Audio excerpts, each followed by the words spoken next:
시청자 여러분 안녕하십니까? 뉴스앤 이슈 시작합니다. 먼저 오늘의 주요 뉴스부터 보시겠습니다. 검찰이 서해 공무원 피격 등과 관련해 국가정보원이 지난 정부 원장들을 직접 고발한 사건을 하루 만에 서울중앙지검 공공수사부에 배당했습니다. 대통령실은 중대 국가범죄라며 검찰 수사를 예의주시하겠다고 밝혔습니다. 비선 보좌 논란이 커지고 있는 가운데 윤석열 대통령의 외가 육촌 동생이 대통령실 부속실에 근무하고 있는 것으로 확인됐습니다. 대통령실은 인척 관계는 맞지만 업무 능력으로 임용된 것이라서 아무런 하자가 없다고 반박했습니다.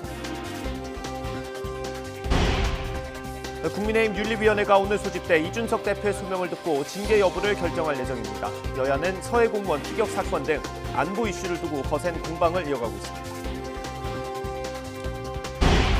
서울시가 최근 YTN 보도로 드러난 한강 성산대교 바닥판 분열에 대해 전면 재보수 공사에 착수하기로 했습니다.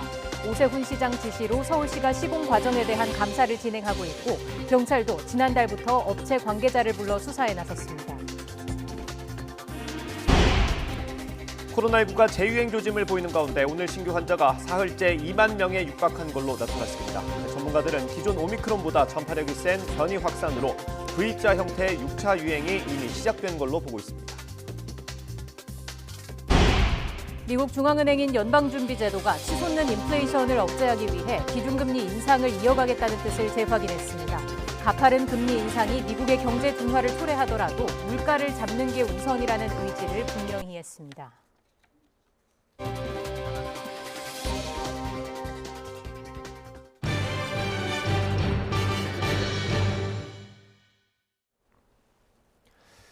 지난 정부에서 서해 공무원 피격과 탈북 어민 북송 사건을 처리할 때 문제가 있었다며 국정원이 당시 원장들을 고발한 가운데 검찰이 하루 만에 해당 사건들을 수사팀에 배당했습니다. 전국 최대 규모 검찰청인 서울중앙지검 공공수사부 2개 부서가 투입됐는데 수사 규모와 속도에 관심이 쏠립니다. 취재기자 연결합니다. 나혜인 기자. 네, 서울중앙지방검찰청입니다. 네, 국정원이 직접 전직 원장들을 고발한 것 자체가 상당히 이례적인데 검찰도 신속하게 움직이고 있다고요? 네, 서울중앙지검은 오늘 아침 국정원이 박지원, 서훈 전 원장을 국정원법 위반 등의 혐의로 고발한 사건을 각각 공공수사 1부와 공공수사 3부에 배당했습니다. 고발장이 접수된 지 하루 만입니다. 국정원은 애초 대검찰청에 고발장을 냈는데 대검은 접수 당일인 어제 사건들을 바로 전국 최대 검찰청인 서울중앙지검으로 넘겼습니다. 검찰 관계자는 일단 두 전직 원장의 사안이 다르고 각각 모두 중대한 사건이라며 2개 부서가 투입된 배경을 설명했습니다. 또 국민적 관심이 집중된 사건인 만큼 신속하게 진실을 규명할 책임이 있다며 필요한 경우 인력, 증언 같은 충분한 지원을 요청할 계획이라고 덧붙였습니다. 어제 국정원은 자체 조사 결과를 바탕으로 박지원 전 원장은 서해 공무원 피격 사건 관련 정보를 무단 삭제한 혐의 등으로 서훈 전 원장은 탈북어민 북송 사건 관련 합동조사를 조기에 강제 종료시킨 혐의 등으로 고발했습니다. 국정원이 직접 전직 원장들을 고발하고 검찰이 곧바로 수사 진용을 갖추는 모습이 상당히 이례적인 건 사실입니다. 일단 오는 9월부터 부패와 경제범죄 등을 제외하고 검찰의 직접 수사권이 없어지는 수사권 축소법 시행도 고려한 것으로 보입니다. 네, 그럼 수사 규모나 속도는 어떻게 될 것 같습니까? 네, 일단 박지원 전 원장 사건을 맡은 서울중앙지검 공공수사 1부는 애초 서해 피격 공무원 고 이대준 씨 유족이 고발한 사건도 수사하고 있습니다. 앞서 검찰 안팎에선 검찰이 이 사건을 두고 특별수사팀을 꾸리는 게 아니냐는 관측이 나왔었는데 이번 국정원 고발로 그렇게 될 가능성에 더 힘이 실리고 있습니다. 또 내일 이대준 씨 유족은 국방부에서도 관련 정보가 삭제됐다는 의혹이 불거지자 서욱 당시 국방부 장관 등을 추가 고발하겠다고 예고했습니다. 서훈 전 국정원장이 연루된 탈북민 북송 사건을 포함해 초반 수사 경과에 따라 수사팀이 확대될 여지가 있습니다. 박지원 전 원장은 어제 국정원 고발 사실을 접한 뒤 자신의 SNS와 언론 인터뷰 등에서 첩보를 삭제한다고 국정원 메인 서버에는 여전히 남는데 누가 그런 바보짓을 하겠느냐며 이번 고발을 윤석열 정부의 안보 장사로 규정했습니다. 현재 미국에 있는 것으로 알려진 서훈 전 원장은 별다른 입장을 내지 않고 있습니다. 일각에선 고위공직자들이 연루된 사건인 만큼 공수처가 이번 사건을 가져가는 게 아니냐는 전망도 나옵니다. 하지만 앞서 서해 피격 공무원 유족이 공수처 수사를 공개적으로 반대한 점은 공수처에도 부담입니다. 일단 공수처 관계자는 검찰이 신속히 수사 진용을 갖추고 있고 감사원 감사도 진행되는 만큼 상황을 지켜보고 있다고만 전했습니다. 지금까지 서울중앙지검에서 전해드렸습니다. 국가정보원이 박지원, 서훈 전 국정원장을 고발한 데 대해 대통령실은 앞으로 검찰 수사를 예의주시하겠다고 밝혔습니다. 대통령실 관계자는 오늘 브리핑에서 두 사건 모두 반인권적, 반인륜적인 만큼 주목하고 있다며 이같이 말했습니다. 특히 서해 공무원 피격 사건을 놓고 자진 월북 프레임을 씌우려 했다면, 그리고 귀순 어민을 놓고 북한의 입장을 먼저 고려해 인권 침해를 했다면 이는 중대한 국가 범죄라고 강조했습니다. 또 고발 이전에 국정원 진상조사 결과가 대통령에게 보고됐냐는 질문에는 정보기관이 언제 어떤 방식으로 대통령에게 보고했는지에 대해선 공개하기 어렵다고 답했습니다. 오늘 저녁 국민의힘 이준석 대표의 징계를 심의할 윤리위원회가 열립니다. 이런 가운데 여야는 비선 논란과 안보 이슈를 놓고 다시 거센 공방을 이어가고 있습니다. 자세한 내용 국회 취재기자 연결해서 알아보겠습니다. 이경국 기자. 네, 국회입니다. 네, 먼저 국민의힘 관련 내용부터 알아보겠습니다. 오늘 당 윤리위가 이준석 대표의 징계 문제를 논의하는데 이 대표도 직접 참석할 예정이죠? 네, 그렇습니다. 오늘 저녁 7시입니다. 국회에서 이준석 대표의 성접대 증거인멸 의혹과 관련한 징계를 논의할 윤리위가 열립니다. 이 대표는 오늘 별다른 공개 일정을 잡지 않았는데요. 저녁 8시에서 9시 사이에 직접 회의에 참석해서 소명할 예정입니다. 또 증거인멸 의혹의 당사자라고 할 수 있는 이 김철근 당대표 정무실장도 회의에 참석할 예정인데요. 김 실장은 오늘도 SNS를 통해서 의혹을 강하게 부인하기도 했습니다. 이 대표 역시 윤리위 뒤에 이른바 윤핵관이 있을 가능성을 언급하면서 반발해온 만큼 오늘 회의에서 윤리위와 이 대표가 충돌할 가능성도 있습니다. 오늘 징계가 결정되지 않을 경우 이 대표가 윤핵관을 향해서 거센 반격에 나설 가능성이 점쳐지고요. 만약 징계가 결정이 된다면 수위와 상관없이 정치적인 타격이 불가피하고, 만약 당원권 정지 이상의 징계가 결정이 될 경우에는 거센 사퇴론도 일 것으로 보입니다. 정치적인 후폭풍이 예상이 되는 가운데 이 대표가 재심을 요구하거나 법적 대응에 나선다면 이 같은 혼란이 장기화할 수 있다는 전망도 나오고 있습니다. 네, 여야는 안보 이슈를 두고 공방 중이라고요. 네, 어제 국민의힘 피격 사건 TF는 이 과거 문재인 정부의 사건 관련 대응을 비판하면서 서훈 당시 국가안보실장 등을 이 직무유기의 핵심 책임자로 지목을 했습니다. 공교롭게도 같은 날 국정원이 탈북어민 강제 북송 그리고 서해 공무원 피격 사건과 관련해서 전직 국정원장이었던 서훈 전 실장과 박지원 전 국정원장을 검찰에 고발을 했습니다. 이에 대해 민주당은 윤석열 정부가 본격적인 정치 보복에 나선 거라며 강하게 반발했는데요. 들어보겠습니다. 이 정권의 이 소위 권력기관, 검찰, 경찰, 국정원까지 완전히 과거로 돌아가고 있는 거죠.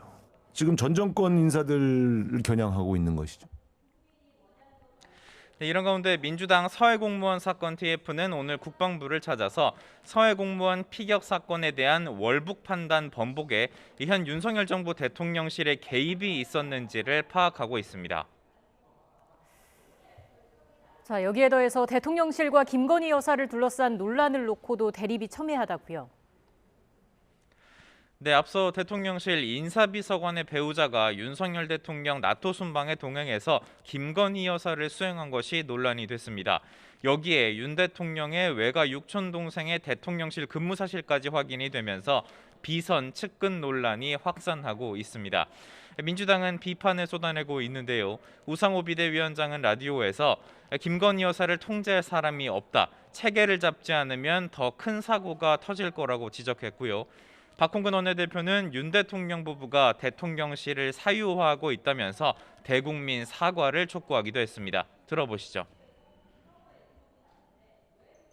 또다시 새로운 비선 정치, 지인 찬스로 대통령실이 운영되고 있는 현실이 개탄스럽습니다. 국가의 명운을 사적 인연의 고리에 얹을 수는 없습니다. 네, 이에 국민의힘 허은하 수석 대변인은 BBS 라디오에서 국민이 불편해하는 부분은 고쳐야 한다고 밝혔습니다.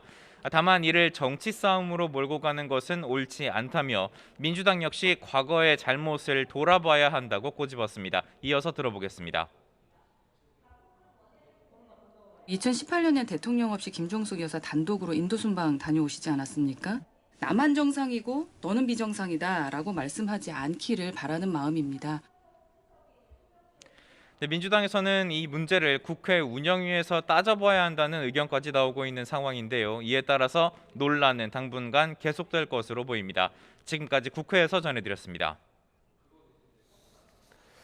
네, 윤석열 대통령의 육촌 동생이 부속실에 근무하는 걸로 확인됐습니다. 대통령실은 인척 관계는 맞지만 업무 능력으로 임용된 거라서 하자가 없다고 반박했습니다. 나토 동행 논란에 휩싸인 인사비서관의 부인 측은 대선 전에 윤석열 당시 예비 후보에게 고액을 후원한 것으로 드러났습니다. 보도에 권민석 기자입니다. 윤석열 대통령의 외가 친척 동생이 대통령실에서 근무하고 있는 사실이 뒤늦게 알려졌습니다. 윤 대통령이 국민의힘 경선 후보 시절부터 대선 캠프에 있었던 B 씨로 현재 대통령실 부속실에서 일하는 것으로 확인됐습니다. 대통령실은 직책은 선임 행정관으로 윤 대통령 외가의 육촌이 맡는다고 밝혔습니다. 다만 캠프 때부터 일해 업무 연속성 측면에서 임용된 것이라고 설명했습니다. 대기업에서 장기간 근무한 경력 등을 고려하면 임용에 아무런 하자가 없고 외가 육촌은 이해충돌 방지법에 따르는 채용 제한 대상도 아니라고 강조했습니다. 다만 B 씨가 김건희 여사 일정을 조율하는 등 사실상 부속 2팀에 해당한다는 보도에 대해선 사실과 다르다면서 대통령실 출범 때부터 여러 업무를 수행하고 있다고 반박했습니다.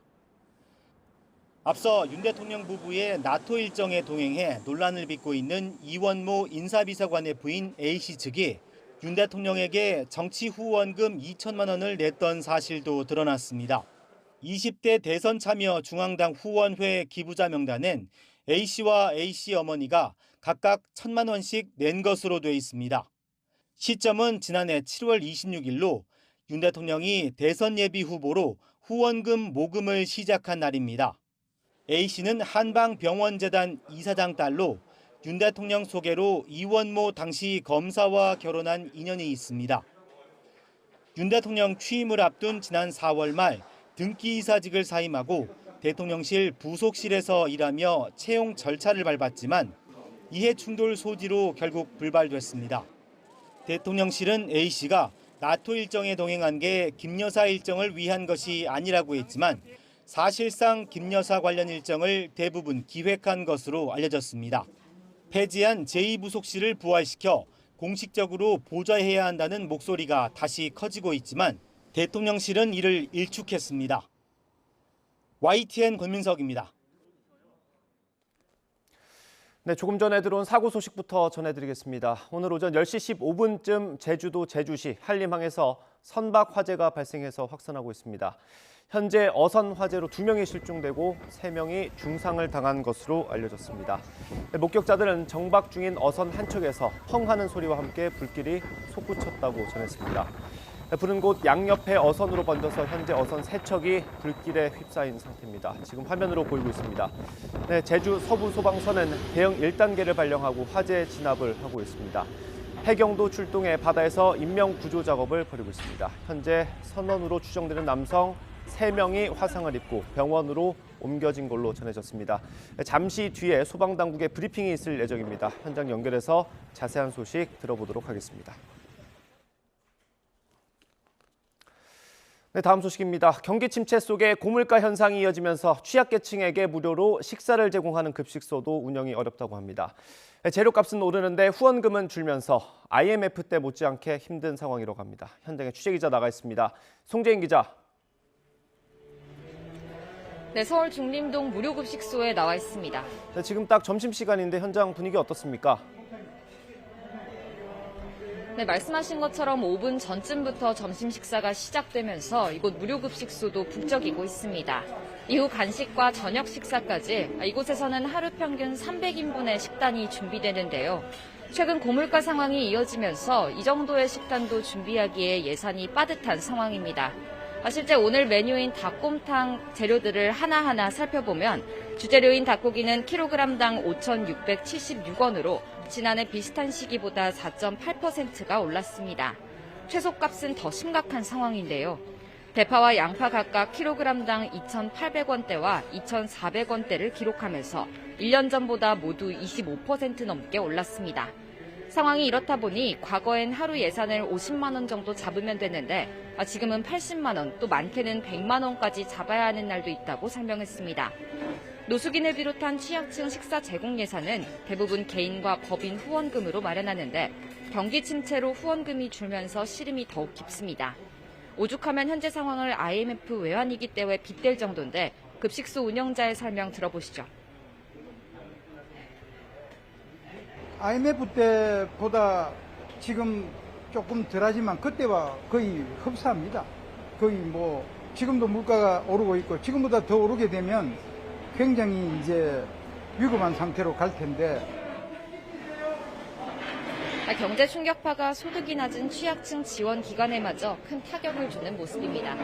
지금까지 서울 중림동 무료급식소에서 YTN 송재인입니다. 네, 전기요금이 오른 건 생각보다 많은 곳에 영향을 미칩니다. 특히 전기를 많이 쓰는 자영업자들이 울상입니다. PC방이나 노래방 점주들은 임대료보다 비싼 전기요금을 감당해야 할 처지라고 합니다. 윤혜리 기자의 보도입니다. 손님이 뜸한 오전에도 에어컨 4대가 쉴 새 없이 돌아갑니다. 예년보다 일찍 찾아온 무더위에 손님 끊길까 봐 가동을 멈출 순 없습니다. 지금 이번 달 들어서면서 이제 폭염이다 이제 장마다 해가지고 지금 아침부터 이제 저녁 24시간 지금 풀 가동을 하고 있는 상황입니다. 좌석 80여 개 규모의 매장 월세가 300만 원 초반인데 지난달 전기요금은 200만 원 넘게 나왔습니다. 에어컨을 절반만 켰는데도 이 정도니 전기요금이 오른 상황에서 풀 가동하는 이달엔 얼마나 나올지 한숨부터 앞섭니다. PC방 업주들의 부담이 커지자 가맹점주들에게 전기요금 일부를 지원해주겠다는 곳도 생겼습니다. 전기료 인상에 대한 부분을 조금이나마 지원을 해드린다면 가맹점주님들이 조금이나마 좀 힘드신 상황에서 힘을 좀 가져가시지 않을까 생각해서. 홍대에서 24시간 코인 노래방을 운영하는 경기석 씨도 이번 달 청구될 전기요금 고지서가 걱정입니다. 누진세가 풀가동하게 되면 붙거든요. 그렇게 되면은 최소 150에서 그 이상 나올 거로 예상이 되고 있어요. 그러니까 전기세가 오르는 거에 대해서 굉장히 좀 부담이 많이 되고 우려스럽고. 정부는 한국전력의 누적된 적자 문제 해결을 위해 전기요금 인상이 불가피하다는 입장입니다. 하지만 소상공인들은 코로나19로 입은 피해가 다 회복되지 않은 지금 꼭 요금을 올려야 했는지 의문이라고 말합니다. 전기를 많이 사용하는 24시간 업종은 차등요금제를 적용해달라는 목소리도 나옵니다. 정부는 오는 10월 4분기 공공요금 추가 인상을 예고한 상태로 소상공인들의 부담은 더욱 커질 걸로 보입니다.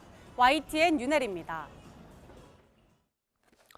지난 3월 한강 성산대교 부실 시공으로 남단 바닥판에 무더기로 균열이 생겼다는 소식 저희가 단독으로 전해드린 적이 있습니다. 이후 자세한 조사가 있었는데 북단에서도 균열이 확인됐습니다. 서울시는 결국 성산대교를 전면 재보수하기로 했습니다. 현장에 취재기자 나가 있습니다. 황윤태 기자. 네, 서울 성산대교 북단에 나와 있습니다. 네, 당초 저희가 확인했던 균열보다 더 많은 곳에서 나온 거죠? 네, 그렇습니다. 지난해 3월 보수공사를 마친 지 1년 만에 바닥판 남단에서 무더기 균열이 발생한 거로 YTN 취재 결과 드러났는데요. 그런데 제가 있는 이곳 북단에서도 남단보다 먼저 균열이 발생했던 거로 확인됐습니다. 서울시는 결국 균열이 일어난 성산대교를 전면 재보수하기로 결정했습니다. 최근 서울시의원과 교수 등이 포함된 전문가 TF가 조사를 마쳤는데요. 다음 주쯤에는 조사 보고서가 작성될 것으로 보입니다. 조사에 따르면 균열이 성산대교 안전에 영향을 미칠 가능성은 적어 보이지만 재보수가 필요하다는 입장을 정한 것으로 파악됐습니다. 이번에 전문가들은 남단뿐 아니라 북단에 깔린 바닥판에서도 균열이 발생한 것을 확인했는데요. 북단 바닥판은 남단보다 먼저 깔린 데다 공사 중 문제가 발생해 일부 바닥판을 교체한 거로도 알려졌습니다. 남북단에서 모두 균열이 발생한 원인으로는 다리의 강철 구조와 바닥판 사이에 공간이 발생했기 때문으로 지목됐습니다. 따라서 이 빈 공간을 어떻게 채워야 할지가 재보수 공사의 가장 중요한 부분인데요. TF는 남북단 모두 손상된 형태나 균열 형태가 비슷하기 때문에 같은 공법을 적용하기로 했고 현재 공사 방식을 고민하고 있습니다. 체험 공사를 진행한 뒤에는 무게가 고르게 분산되는지 등을 측정하는 재하 시험도 진행해 안전성을 재차 확인할 방침입니다. 실제로 재보수 공사가 진행될 경우 하루 16만 대 가까이 오가는 성산대교를 통제하기 매우 어렵다는 게 서울시 판단입니다. 이에 따라 밤 10시 이후 야간 시간대에는 한 개 차선을 단계적으로 통제해 보수 공사를 진행할 계획입니다. 네, 감사와 수사도 진행이 된다고요? 네, 그렇습니다. 오세훈 시장 지시로 서울시는 시공 과정에 대한 감사 절차를 진행하고 있습니다. 서울시 감사위원회는 지난 4월 중순쯤 해당 부서에 자료를 제출받는 실질 감사를 마쳤습니다. 지금은 성산대교 현장에 나와 해당 자료를 검토하는 과정을 거치고 있는데요. 서울시 공무원을 포함해 시공사와 하도급 업체의 공사 과정뿐 아니라 감리 단계에서도 문제가 있는지를 살펴보고 있습니다. 다만 법률 검토 등 절차도 거쳐야 해서 감사 결과가 발표되기까지는 상당한 시간이 소요될 것으로 보입니다. 경찰 수사도 진행되고 있는데요. YTN 보도 직후 시민단체 고발을 접수한 경찰은 지난달 업계 관계자를 여러 차례 불러 조사를 진행했습니다. 경찰은 바닥판 제조업체가 서울시 계약 내용과 다르게 바닥판을 만들어 납품한 혐의가 있는지를 들여다보고 있는 것으로 전해졌습니다. 지금까지 서울 성산대교 북단에서 YTN 황윤태입니다. 네, 앞서 전해드린 제주 한림항 선박 화재 속보 추가로 전해드리겠습니다. 오늘 오전 10시 15분쯤 제주도 제주시 한림항에서 선박 3척에 화재가 발생해 2명이 실종되고 3명이 크게 다쳤습니다. 목격자들은 정박 중인 어선 한 척에서 펑 하는 소리와 함께 불길이 솟구쳤으며 이때 사람 2명이 바다로 튕겨나갔다고 말했습니다. 제주 서부소방서는 대응 1단계를 발령하고 불을 끄고 있습니다. 해경도 출동해서 바다에서 인명 구조 작업을 벌이고 있습니다. 목격자들은 불길이 거세고 화재 선박 주변에 다른 배들이 밀집해 있어 화재가 확대될 우려가 크다고 전했습니다. 잠시 뒤 소방당국의 현장 브리핑이 있을 것으로 보입니다. 현장 연결해서 자세하게 또 전해드리겠습니다. 다음 소식입니다. 각종 항공 규제가 전면 해제되면서 지난달 국제선 이용객이 126만여 명을 기록했습니다. 코로나19 발병 이후 가장 높은 수치인데 공항을 찾은 여행객들은 이전처럼 해외여행을 떠날 수 있어서 반갑다고 말했습니다. 취재기자 연결합니다. 최기성 기자. 네, 인천국제공항입니다. 네, 도착 항공 편수 제한 같은 규제가 풀린 지 이제 한 달이 지났는데 공항 분위기 어떻습니까? 네, 평일인 오늘에도 공항을 이용하는 사람들을 쉽게 찾아볼 수 있습니다. 제가 나와 있는 발권 창구를 봐도 여행을 떠나려는 사람들이 끊이지 않는 모습을 볼 수 있습니다. 국토교통부는 지난달 2년 2개월 만에 항공기 도착 편수 제한과 비행 금지 시간 규제를 해제했습니다. 규제가 풀리면서 인천국제공항은 코로나19 사태 이전처럼 24시간 운영을 재개했습니다. 출국장에서 직접 만나본 여행객들은 이전처럼 해외여행에 나설 수 있게 돼서 반갑다는 반응을 보였습니다. 가는 절차라든지 준비해야 되는 거라든지 이런 부분 많이 복잡했는데 지금은 전혀 그런 부분도 없고 완전히 코로나 이전하고 똑같은 상태에서 여행을 할 수 있다는 것 자체가 너무 좋은 것 같아요. 실제로 국제선 여객은 꾸준히 증가하고 있습니다. 규제가 풀리기 전과 비교하면 일일 여객 수는 17,000명 가까이 늘었습니다. 코로나19로 거리 두기를 강화했던 지난해 6월에는 24만여 명을 기록했던 국제선 여객 수가 지난달에는 126만여 명으로 급등했습니다. 인천국제공항공사는 연말이면 월간 여객 수요가 코로나19 이전의 75% 수준인 450만 명 선까지 회복할 것으로 전망했습니다.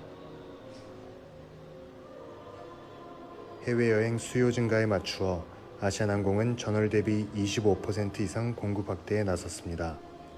유럽과 미주, 아시아 전역에 걸친 증편을 통해 국제선 정상화에 노력하겠습니다. 하지만 여전히 항공권 가격은 비싼 편입니다. 아직 국제선 공급이 충분하지 않은 데다 휴가철 수요가 몰리고 유료할증료 인상도 겹쳤기 때문입니다. 항공업계는 입국 전후 시행하는 코로나19 검사를 더 간소화해달라고 요구하고 있습니다. 인천공항공사는 입국할 때 검역정보 사전 입력 시스템인 Q코드를 이용하면 검역소에서 시간을 지체하지 않고 바로 통과할 수 있다고 안내했습니다. 지금까지 인천국제공항에서 전해드렸습니다. 네, 이런 가운데 코로나19 신규 확진자는 18,000여 명으로 사흘째 10,000대 후반을 기록했습니다. 전문가들은 이미 6차 유행이 시작된 것으로 진단했습니다. 취재기자 연결합니다. 최명신 기자. 네, 최명신입니다. 네, 코로나19 신규 확진자 추이 자세히 전해주시죠. 네, 오늘 0시 기준 코로나19 신규 환자는 18,511명입니다. 어제보다 860명 줄긴 했지만 사흘 연속 10,000대 후반을 기록했습니다. 일주일 전 같은 요일과 비교해선 8,900여 명, 2주 전과 비교해선 9,500명 넘게 늘었습니다. 목요일 기준으로 지난 5월 넷째 주 이후 4주 만에 최고치입니다. 방역당국은 신규 환자가 전주 대비 더블링 현상이 관찰되자 사실상 재유행에 진입한 것으로 보고 있습니다. 예측을 상회하는 수준의 재확산 가능성도 큰 것으로 판단했는데요. 이에 따라 의료 방역 대응 체계를 구축하고 4차 접종을 확대하는 등 재유행 대응에 역량을 집중하겠다는 계획입니다. 의료 방역 대응 조치를 어떤 식으로 변화시킬 것인지에 대해선 현재 내부 논의를 진행하고 있습니다. 전문가들은 그동안 꾸준히 재유행 임박에 대해 경고해 왔습니다. 김우주 고대 구로병원 감염내과 교수는 미국이나 유럽이 몇 달 전에 겪었던 상황을 우리가 지금 겪고 있다며 6차 유행이 이미 시작됐다고 우려했습니다. 김 교수는 특히 기존 오미크론보다 전파력이 세고 백신으로 생긴 면역력을 회피하는 게 특징인 BA.5가 빠르게 확산하면서 돌파 감염이나 재감염 위험도 굉장히 커졌다고 지적했습니다. 이재갑 한림대 감염내과 교수는 빠르면 8월 중순, 늦으면 9월이나 10월쯤 하루 10만에서 20만 명 정도의 확진자가 나올 수 있을 것으로 예측했습니다. 이런 가운데 과학적 근거에 기반한 방역 정책을 수립하는데 자문과 제언을 해줄 국가감염병 위기대응 자문위원회가 오늘 워크숍을 열어 주목됩니다. 다음 주 첫 회의를 앞두고 비공개로 진행될 예정인데요. 확진자 격리 의무 해제 또는 유지 여부에 대해 논의할 것으로 알려졌습니다. 정부는 앞서 지난달 17일 확진자 격리 의무 해제 여부 결정을 4주 더 연기하면서 4주마다 평가해 결정하겠다고 설명했습니다. 국제선 항공편 증설 이후 입국자가 늘면서 해외에서 유입된 사례도 꾸준히 늘고 있습니다. 해외 유입 사례는 194명으로 14일 연속 세 자릿수를 기록했습니다. 위중증 환자는 5명 줄어 56명, 하루 새 숨진 환자는 10명으로 누적 사망자는 24,593명입니다. 지금까지 사회부에서 YTN 최명신입니다.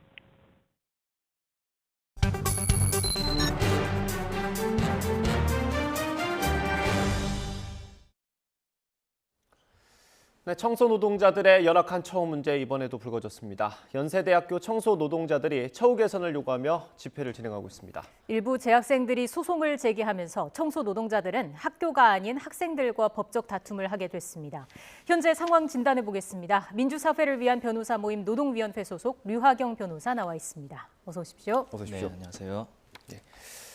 일단 이번 사건 개요를 좀 간단히 봐야 될 것 같습니다. 연세대학교 청소노동자 200여 명이 지금 집회를 열고 있잖아요. 요구하는 것들이 있을 것 같습니다. 예, 들으시면 놀라실 텐데 너무 별게 아니어서 그렇거든요. 우선은 시급을 440원 올려달라 있고 두 번째로는 샤워실을 설치해달라. 너무 더워서 땀이 많이 나는데 씻을 데가 하나도 없어요. 예. 그리고 세 번째로는 사람이 퇴사를 하면 새로 뽑아야 되잖아요. 근데 아주 오랫동안 안 뽑고 있습니다.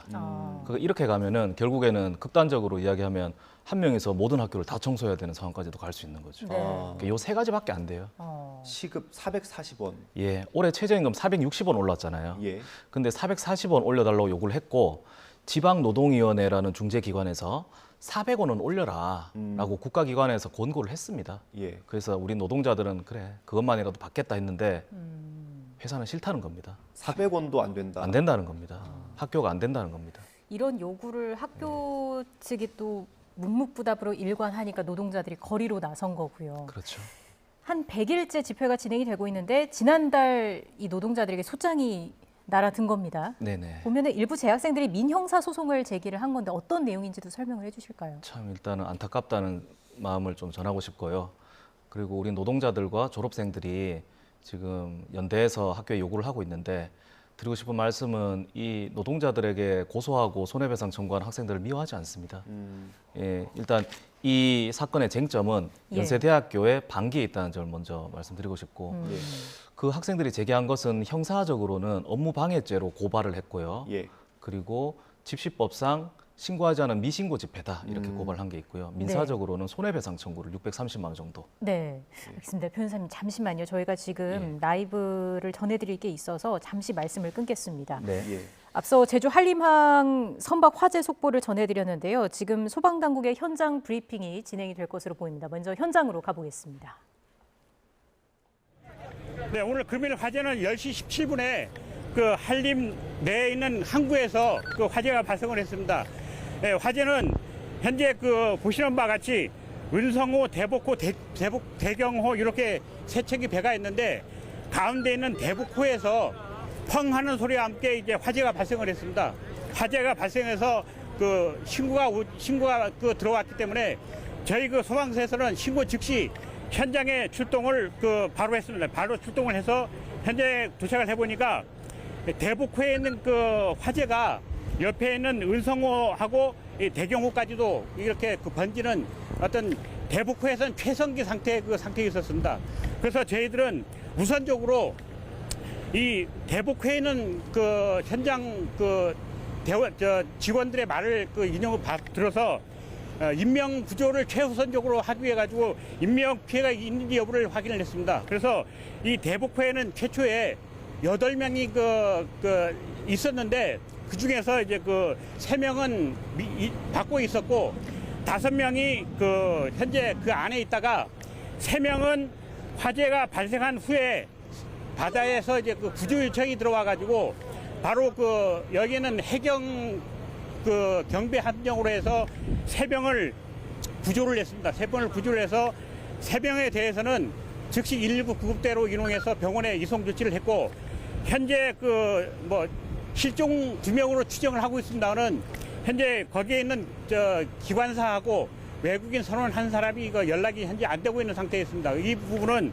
나중에 그 화재가 진압이 됐을 때 선체가 진압이 됐을 때는 현재 그 제대로 확인을 해서 수색을 해서 나중에 밝힐 수 있도록 그렇게 하겠습니다. 처음에 저희들이 왔을 때는 보시는 바와 같이 그 세 척의 배가 그 화염에 휩싸였는데 그 연소 확대 방지를 위해 가지고 이 앞에 있는 그 배가 한 15척 정도가 있었습니다. 15척에 대해서 어선주 옆에 수협, 해경 등을 통해서 긴급하게 그 피항 조치를 취해놨습니다. 피항 조치를 취했고 그 다음에 풍하 쪽에도 배가 5척 정도가 있어가지고 그쪽에 있는 배들도 선원들한테 연락을 해서 긴급하게 선박을 다른 쪽으로 안전한 곳으로 피항을 시켜놓은 상태에서 화재 진압을 실시하고 있습니다. 자, 화재 진압은 이 대복호에서 화재가 나서 이제 이 은성으로 이제 번지고 그 다음에 대경으로 번졌기 때문에 사실 이 선박 화재는 FRP 그를 돼서 화재의 확산이 많고 화재 진압이 굉장히 어렵습니다. 그래서 저희는 1차적으로 대복호하고 은성호의 소방차에서 호수를 5보를 해서 화재 진압을 실시를 했고 이 풍상 쪽에서 은성호 쪽에서 화염이 있기 때문에 해경에 있는 그 경비정에 우리 소방 구급대원을 태우고 거기 호수를 연결해서 화재 진압을 동시에 실시를 했습니다. 이후에는 소방 헬기가 출동을 해서 화재 진압을 돕고 있고요. 지금 현재는 그 외부에 있는 화재가 어느 정도 진화가 됐기 때문에 그 포소화약제, 그 기름이라든지 이런 데는 포소화약제라서 질식 소화를 시키고 있습니다. 그래서 질식을 시키기 위해 가지고 포소화약제를 현재 방수를 하고 있습니다. 그래서 더 이상 어떤 다른 쪽으로 확대라든지 연소 확대라든지 그런 연소가 확대되지 않도록 현재 화재를 진압 중에 있다는 말씀드리겠습니다. 이상으로 브리핑을 마치고 다음 브리핑은 화재 진압이 거의 되면 그때쯤에 한 번 더 브리핑을 할 수 있도록 그렇게 하겠습니다. 네? 네, 제주 선박 화재 소식 저희가 현장 브리핑 통해서 전해드렸습니다. 간단히 정리를 해드리겠습니다. 오전 10시 17분쯤 한림항에서 선박에서 화재가 났고요. 지금 모두 3척이 불길에 휩싸인 상태입니다. 소방당국이 진압 작전을 벌이고 있습니다. 한 선박에 8명이 있었고 3명은 화재 직후 바다에서 구조됐다고 설명을 했습니다. 네, 앞서 저희가 2명 실종이라고 전해드렸는데 1명이 추가가 된 것으로 보입니다. 현재 3명이 실종된 상태라는 소식까지 전해드리겠습니다. 제주 한림항 선박 화재와 관련해서는 추가로 또 속보가 들어오는 대로 이어서 전해드리겠습니다. 자, 네, 변호사님. 예, 아까 그 학생들이 고발한 사건에 대해서 얘기를 해주셨고요. 그 고발한 게 지금 2가지 혐의지 않습니까? 업무방해 그리고 집시법 위반인데 집회 신고를 하지 않으면 모두 위법입니까? 그렇지는 않고요. 예. 그 집회 신고를 하라고 의무를 지어놓은 이유는 우리 법이 집회를 제한하기 위한 목적이 아니고 평화적인 집회를 보장해주기 위한 수단에 불과합니다. 그러니까 본질은 집회를 하라는 거예요. 예. 그러니까 신고를 하는 이유는 우리 치안 유지해주는 경찰들에게 협조하는 거예요. 어디에서 이제 집회가 열리는지 알아야 도로도 통제하고 사람들에게 알리고 이렇게 할 거 아니에요. 예. 그러니까 신고를 하지 않았다고 해서 대단히 무슨 불법 시위인 것처럼 이야기를 하는데 절대 아니고요. 예. 미신고 집회의 경우에도 평화적으로 진행이 되면 해산 명령 대상도 아니고 위법하지 않다라는 판례들도 많이 있습니다. 실제로 처벌이 안 되고 기소유예나 또는 형법 20조의 사회상규에 위배되지 않는 행위다 이래서 무죄로 나오고 그렇습니다. 그럼 이번에도 실제 처벌될 가능성 좀 낮다고 저는 대단히 봐야 낮다고 봅니다. 그냥 노동자들이 정당하게 지금 법적으로 쟁의권을 얻어서 예. 쟁의 행위를 하고 있는 것이거든요. 그리고 대단히 평화적으로 집회를 했고 예. 그 이제 청소를 하시는 여사님들 노동자들이 예. 앰프 소리를 조금만 더 낮추면은 아예 앰프가 꺼질 정도로 낮춰서 발언을 하고 그랬어요. 예. 학생들을 대단히 신경 많이 쓰고 있습니다. 예. 그래서 목적이나 수단 측면에서 처벌하기 대단히 어렵다 이렇게 보고 예. 있습니다.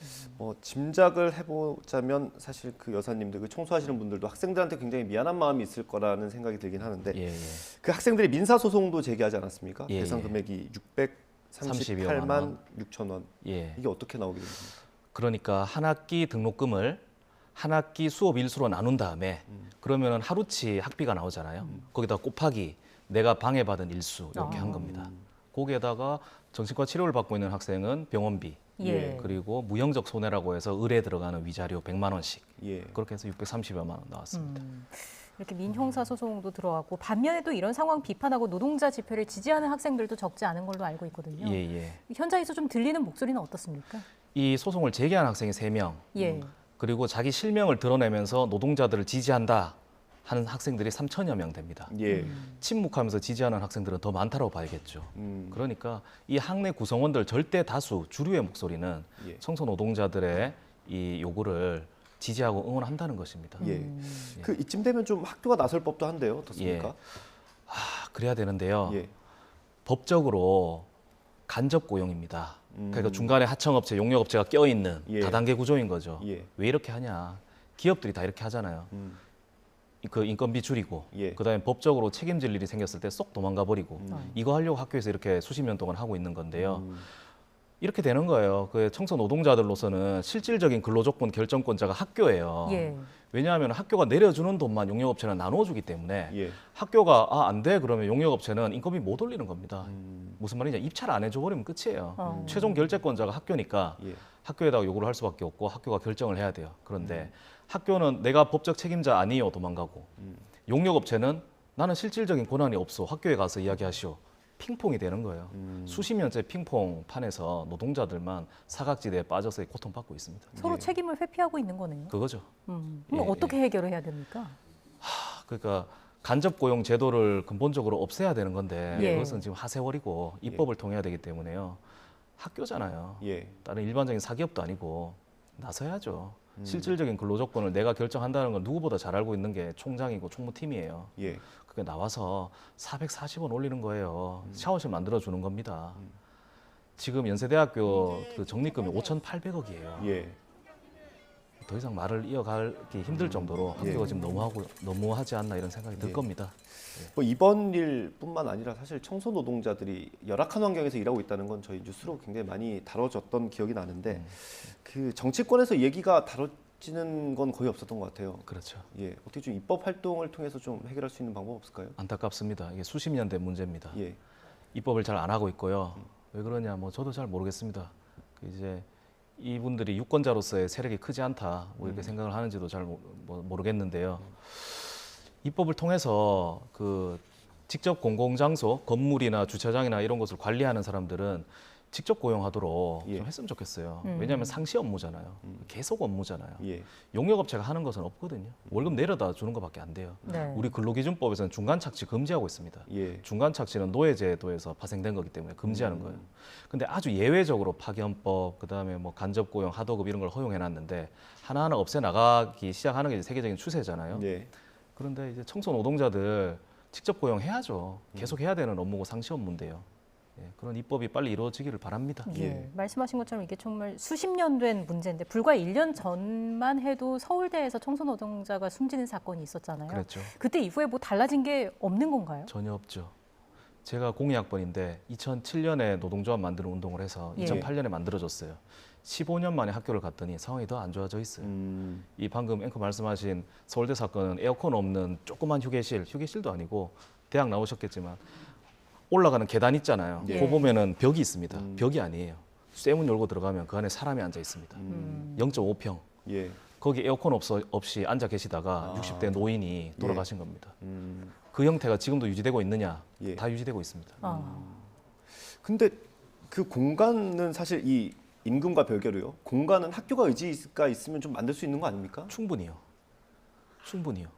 총무팀이나 학사팀이나 행정팀 가보면 에어컨 빠방하죠. 나쁘다고 말하는 게 아닙니다.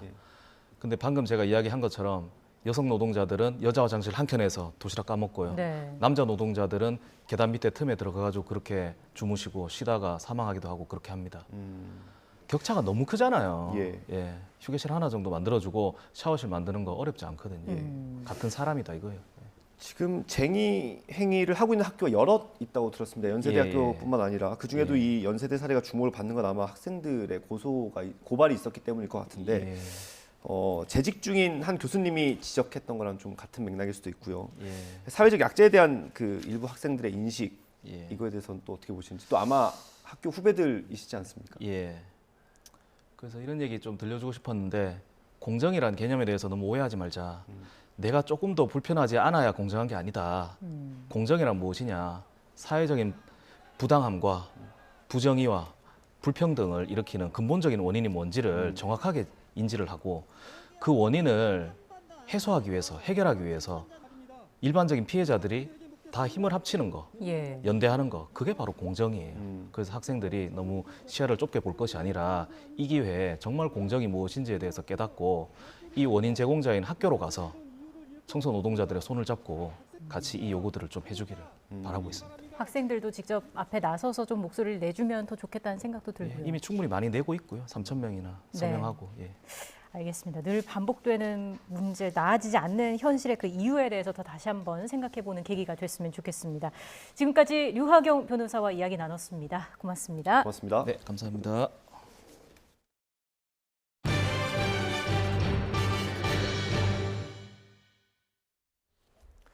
네, 오랫동안 아프리카 일부 지역의 풍토병이었던 원숭이 두창의 확산세가 심상치 않습니다. 벌써 50개 나라 이상에서 감염 사례가 보고됐습니다.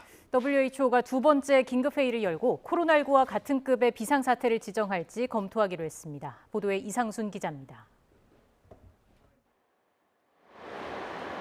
지난달 동남아에서 원숭이 두창 첫 감염 사례가 보고된 싱가포르에서 이번엔 지역 감염도 발생했습니다.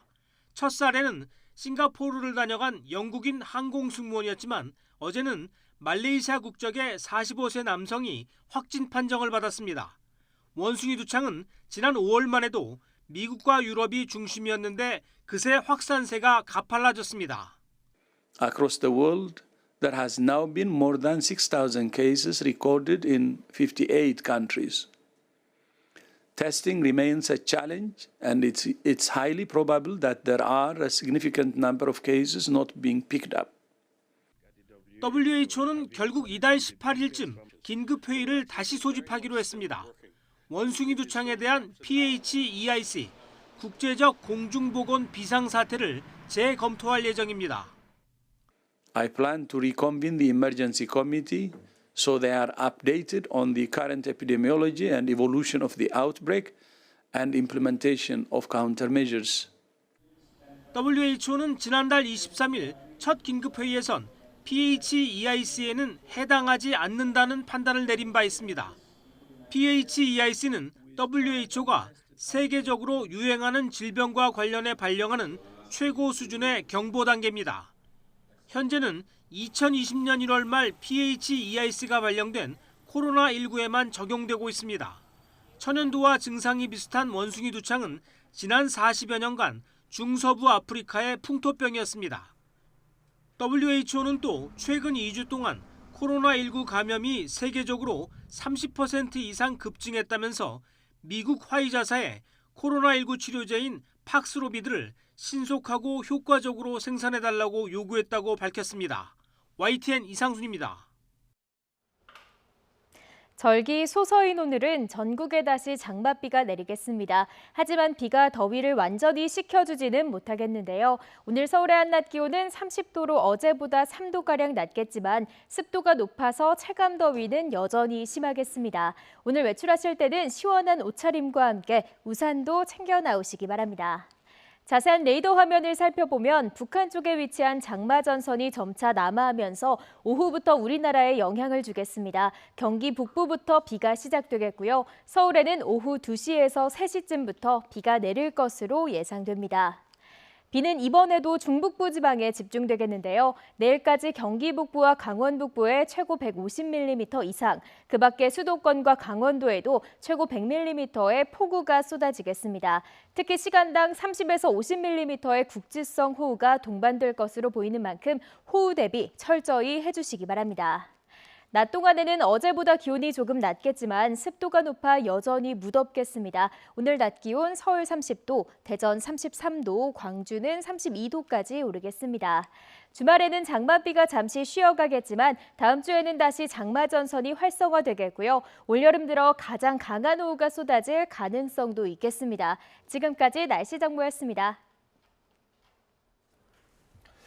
미국과 일본, 독일 등 세계 곳곳으로 흩어졌다가 다시 돌아온 문화재들이 오늘부터 일반 관람객을 만납니다. 나전 공예품과 원통형 도자기, 조선 왕들의 글씨를 모은 책 등 석점은 처음 공개됐습니다. 김태현 기자의 보도입니다. 세계 각국에서 되찾아온 우리 문화재 40여 점을 한자리에 모은 특별전. 최근 환수해온 3점은 첫 선을 보였습니다. 일본에서 돌아온 나전 공예품은 나무로 짠 가구나 기물에 전복이나 조개 껍데기로 예쁜 문양을 만들어 붙였습니다. 미국에서 환수한 열성 어필은 조선 왕들의 글씨를 수록한 책으로 1722년에 간행됐고 3년 뒤 새로운 어필을 추가했습니다. 원통형 백자 표면을 구리 안료로 장식한 이 도자기는 미국인 선교사가 소장했던 것으로 문화재 반출 경위가 확인된 사례입니다.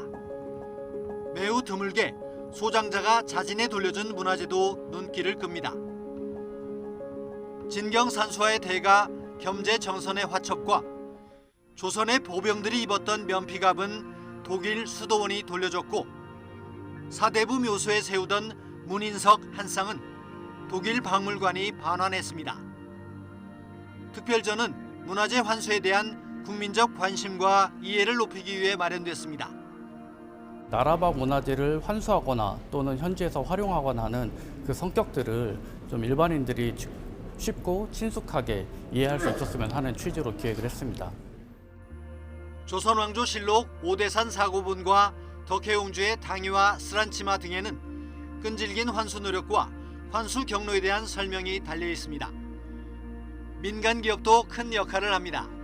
게임업체 라이엇 게임즈는 지난 10년간 문조비 신정왕후, 왕세자빈 책봉 죽책 등 5점의 환수에 기여했습니다. 국외소재문화재재단 설립 10주년에 맞춘 이번 전시는 9월 25일까지 이어집니다. YTN 김태현입니다.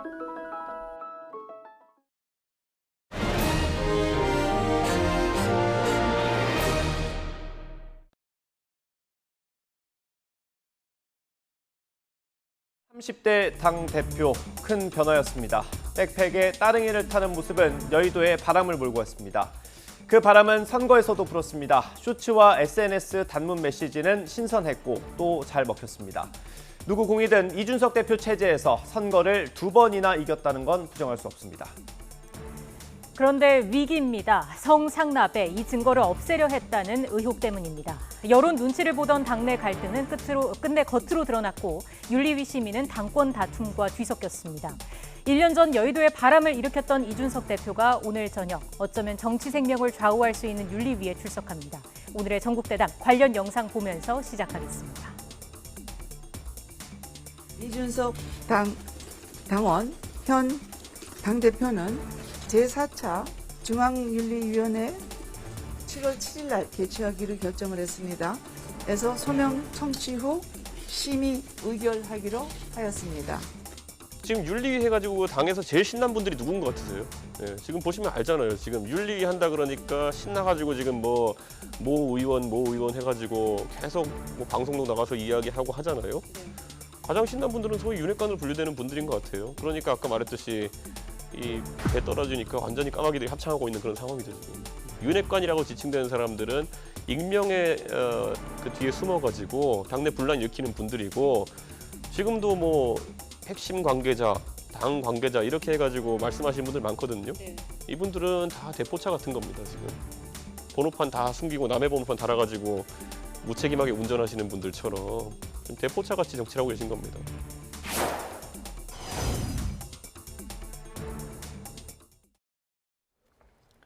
네, 오늘의 정치권 이슈 짚어보겠습니다. 정미경 국민의힘 최고위원, 신경민 전 민주당 의원과 이야기 나눠보겠습니다. 어서 오십시오. 네, 안녕하세요.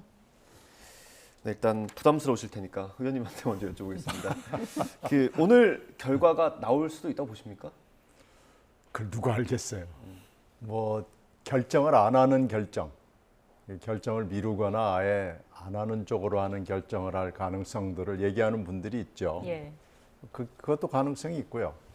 중징계냐 경징계냐 이제 둘 중에 하나를 할 텐데 중징계를 만약에 할 경우에는 국힘당은 예측 불허의 어떤 절벽 위에 섰다고 그럴까요? 절벽 위에서 난투극을 벌이는 윤핵관과 이 대표가 난투극을 벌이는 그런 아슬아슬한 액션 영화 비슷하게 이제 가는 거죠. 예. 그건 피하지 않을까 싶어요. 근데 경징계가 나와가지고 뭐 재심을 청구하건 어쨌든지 간에 이 대표가 감내하고 극복할 수 있을 정도의 경징계가 나올 가능성이 아무래도 제일 높지 않을까 그렇게 예측합니다. 그게 정무적인 판단이 있을 거라고 보시는 겁니까? 뭐 당연히 있지 않겠어요. 그건 일단 이 사단의 발단부터가 그렇게 된 거고요. 예. 물론 이양희 위원장이라는 굉장히 의연한 분이 지금 나가 있긴 하지만 그래도 그분도 정무적 판단을 하지 않을 수가 없을 거고요. 그래서 하여튼 뭐 지금 아마 중징계가 나온다 그러면은 정당 역사상 이게 지금 처음이거든요. 네. 이게 실제로 시작된 건 4월 말부터 시작이 됐지만 그렇죠. 사실 발단은 그 전 작년으로 훌쩍 넘어가거든요. 예. 그래서 4월 말에 이 대표를 징계위에 회부하는 결정을 하면서부터 야 이건 정말 힘든 결정이고 앞으로 일어나기 어려운 결정을 했다라고 그러는데 이게 어떻게 될까 그런데 결국 여기까지 왔어요. 예. 그러면은 이것을 어떻게 극복하느냐도 굉장히 어려운 지금 사안이고 아마 오늘 밤에 내부적으로는 일대서보할극이 벌어지지 싶습니다.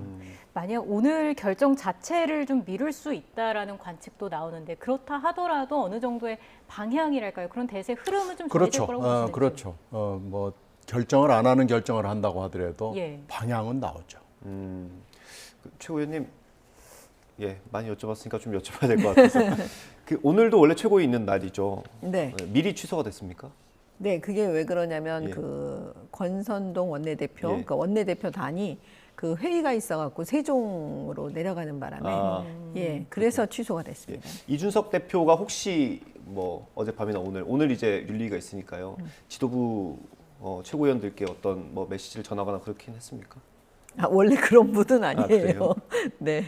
개인적으로 연락을 해보신 적도 없고요. 아니 뭐 이런 얘기를 지금 나눌 수 있는 상황이 아니니까요. 왜냐하면 서로 지금 다 너무 어려운 상황이잖아요. 예. 그리고 윤리위 내부에서도 무슨 일이 일어나는지를 전혀 모릅니다. 왜냐하면 그때 이제 윤리위원장께서 윤리위원을 아마 다 지명하신 걸로 저희가 알고 있거든요. 예. 그러니까 최고위원들이 지명한 분이 없으세요. 네. 그래서 그 내부 상황을 전혀 모릅니다.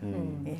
당 상황이 좀 어렵다 말씀을 해주셨는데 그만큼 이 주제와 관련해서 좀 말씀하시기 좀 어렵고 좀 그렇죠. 난감한 예. 부분이 있을 거라는 생각이 사실 아는 게 별로 없어요. 예. 위원님께서 보시는 오늘 윤리위의 핵심 쟁점은 뭘까요? 사실 그것도 잘 모르겠어요. 왜냐하면 언론을 보고 우리도 이제 아는 건데요. 그 윤리위에서 어떤 일이 있었는지를 밖에 우리가 보고하는 시스템이 전혀 없거든요. 네. 그러니까 전혀 내용을 몰라요. 그러니까 저희도 사실은 답답한 게 언론을 보고 아는 거예요. 그래서 무슨 어떤 게 핵심 쟁점인지도 사실 잘 모르겠습니다.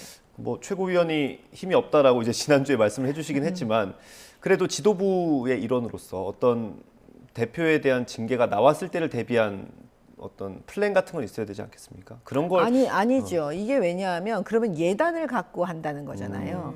지금 이건 초유의 사태거든요. 당 대표를 저는 대한민국 정당의 역사상 윤리위에서 당 대표를 징계한 적이 있었나요? 없었던 걸로 알고 있는데 그거를 어떻게 대비를 할 수가 있습니까?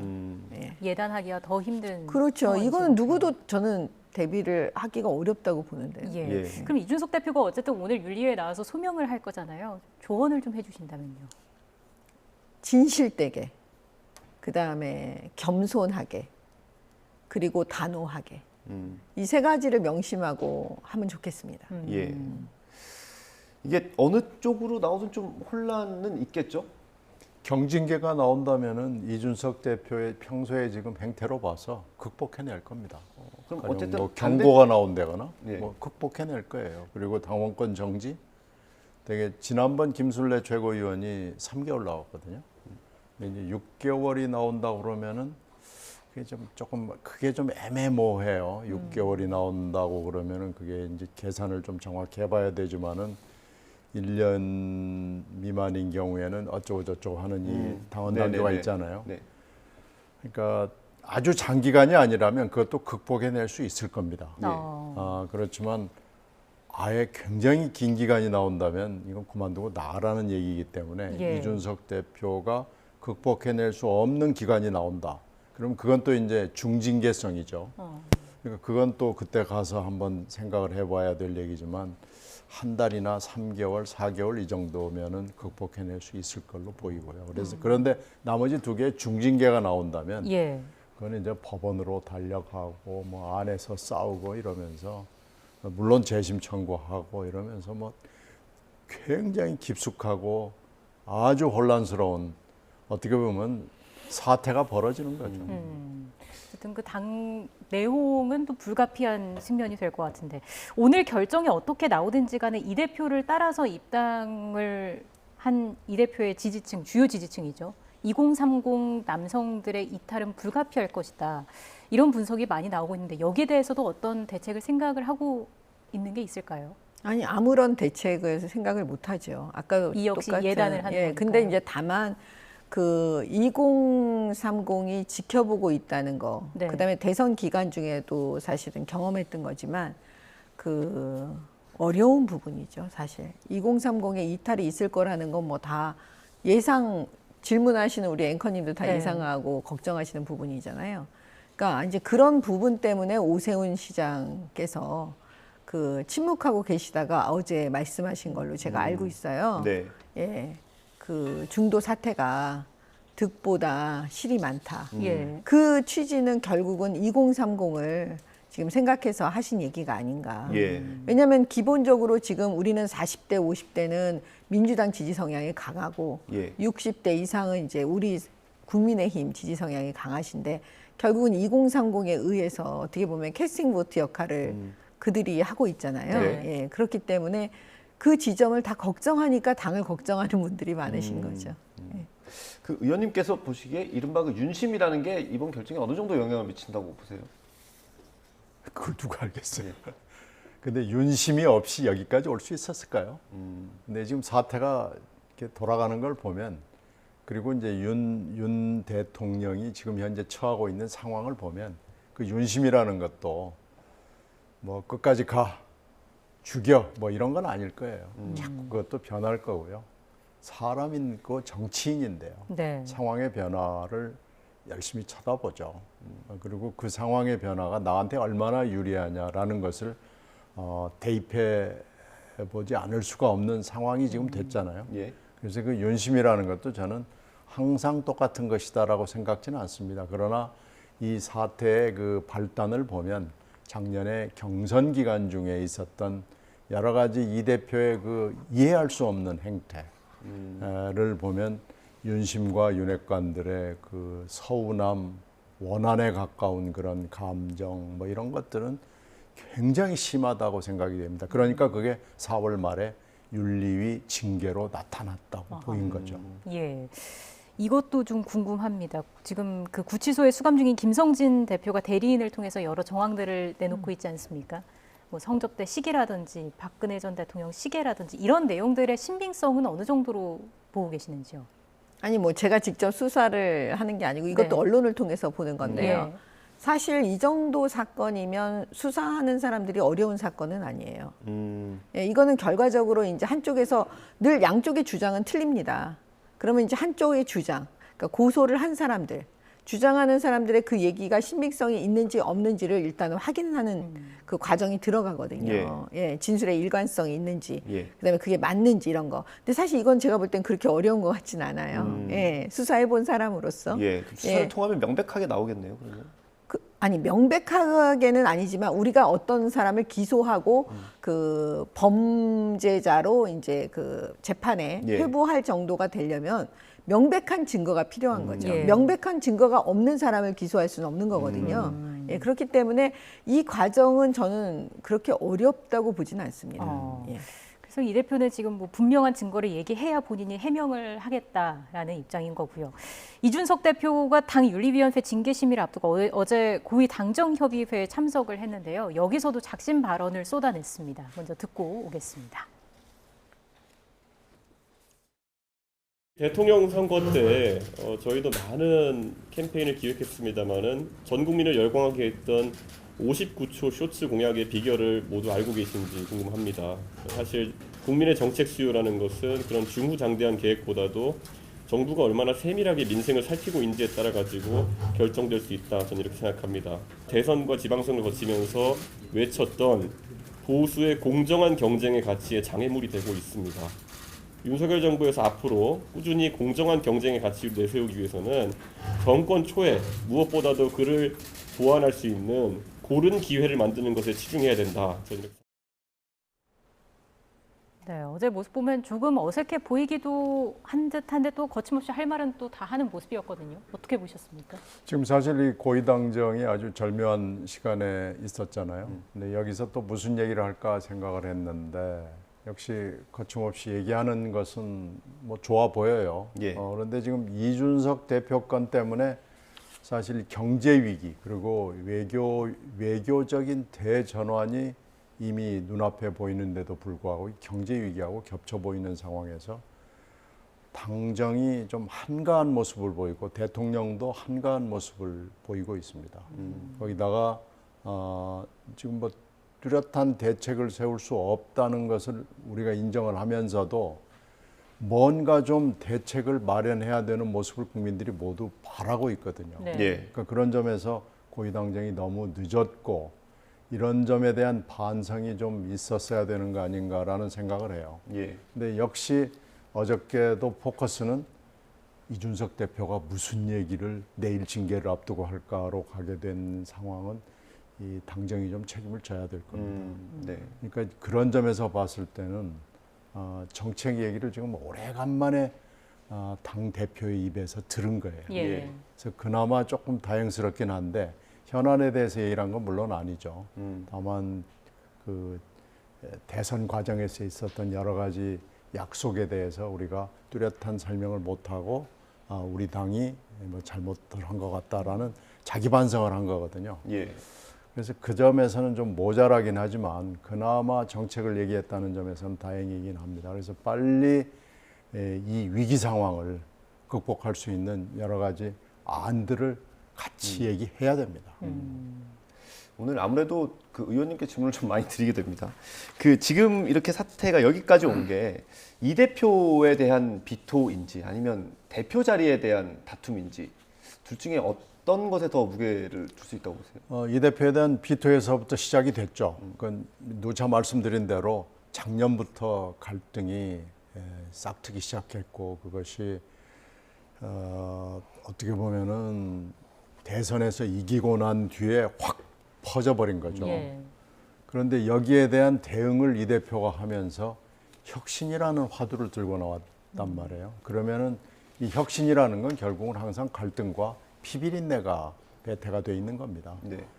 그러면서 지금 이 대표가 내가 공천은 못하지만 당신들 마음대로 공천이나 앞으로 당의 방향이 가지 않는 쪽으로 내가 초석을 깔아놓고 가겠다라고 선언을 한 겁니다. 그러면서 네.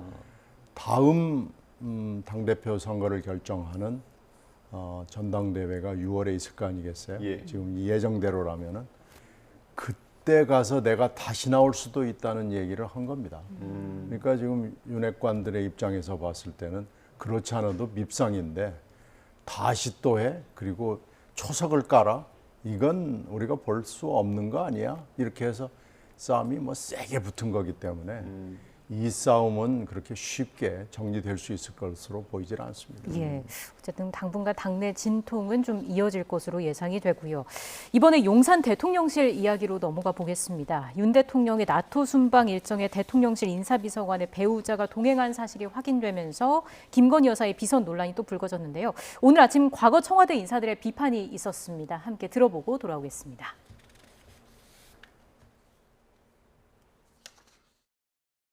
김건희 여사가 낯을 많이 가리는 분 같아요. 저번에 뭐 당 사람들 대통령실 불렀을 때, 아이 뭐 친정에 온 것 같다 그럴 때 내가 참 어색하다고 느꼈는데, 친정이 검찰이지 그건 대통령 되기 전에 잠시 머물렀던 데가 어떻게, 아니 시집가기 전에 몇 달 머물른 데가 어떻게 친정입니까? 근데 이 지금 친정 사람들만 지금 믿는 거예요. 그러니까 대통령실에도 맨 검사들 뭐 요직에 다 앉혔잖아요. 기억하시겠지만 대통령이 특사로 임명한 BTS 같은 경우에 보수를 뭐 지급을 했잖아요. 지급을 했지만 그 지급하는 시점이 뭐 며칠 늦었다 이거 가지고 국민의힘 의원들이 그렇게 비난을 하고 보수 언론들이 그렇게 비판을 했잖아요. 예. 근데 대통령실에서 그리고 여당이 지금 국민의힘인 상황에서 전문성을 가진 사람을 대통령의 순방 행사, 즉 국가 행사에 사용하면서 혹은 계약도 하지 않은 채 쓰면서 계약도 하지 않고 보수도 주지 않았다는 거를 당당하게 얘기한다는 게 그 어떻게 이해해야 될지 잘 모르겠어요. 네, 먼저 유인태 전 국회 사무총장 이번 논란에 대해서 김건희 여사가 너무 낯을 가리는 것 같다. 그리고 윤석열 대통령은 친정인 검찰을 너무 믿는 것 같다라는 이야기를 했습니다. 어떤 말씀 해주실까요?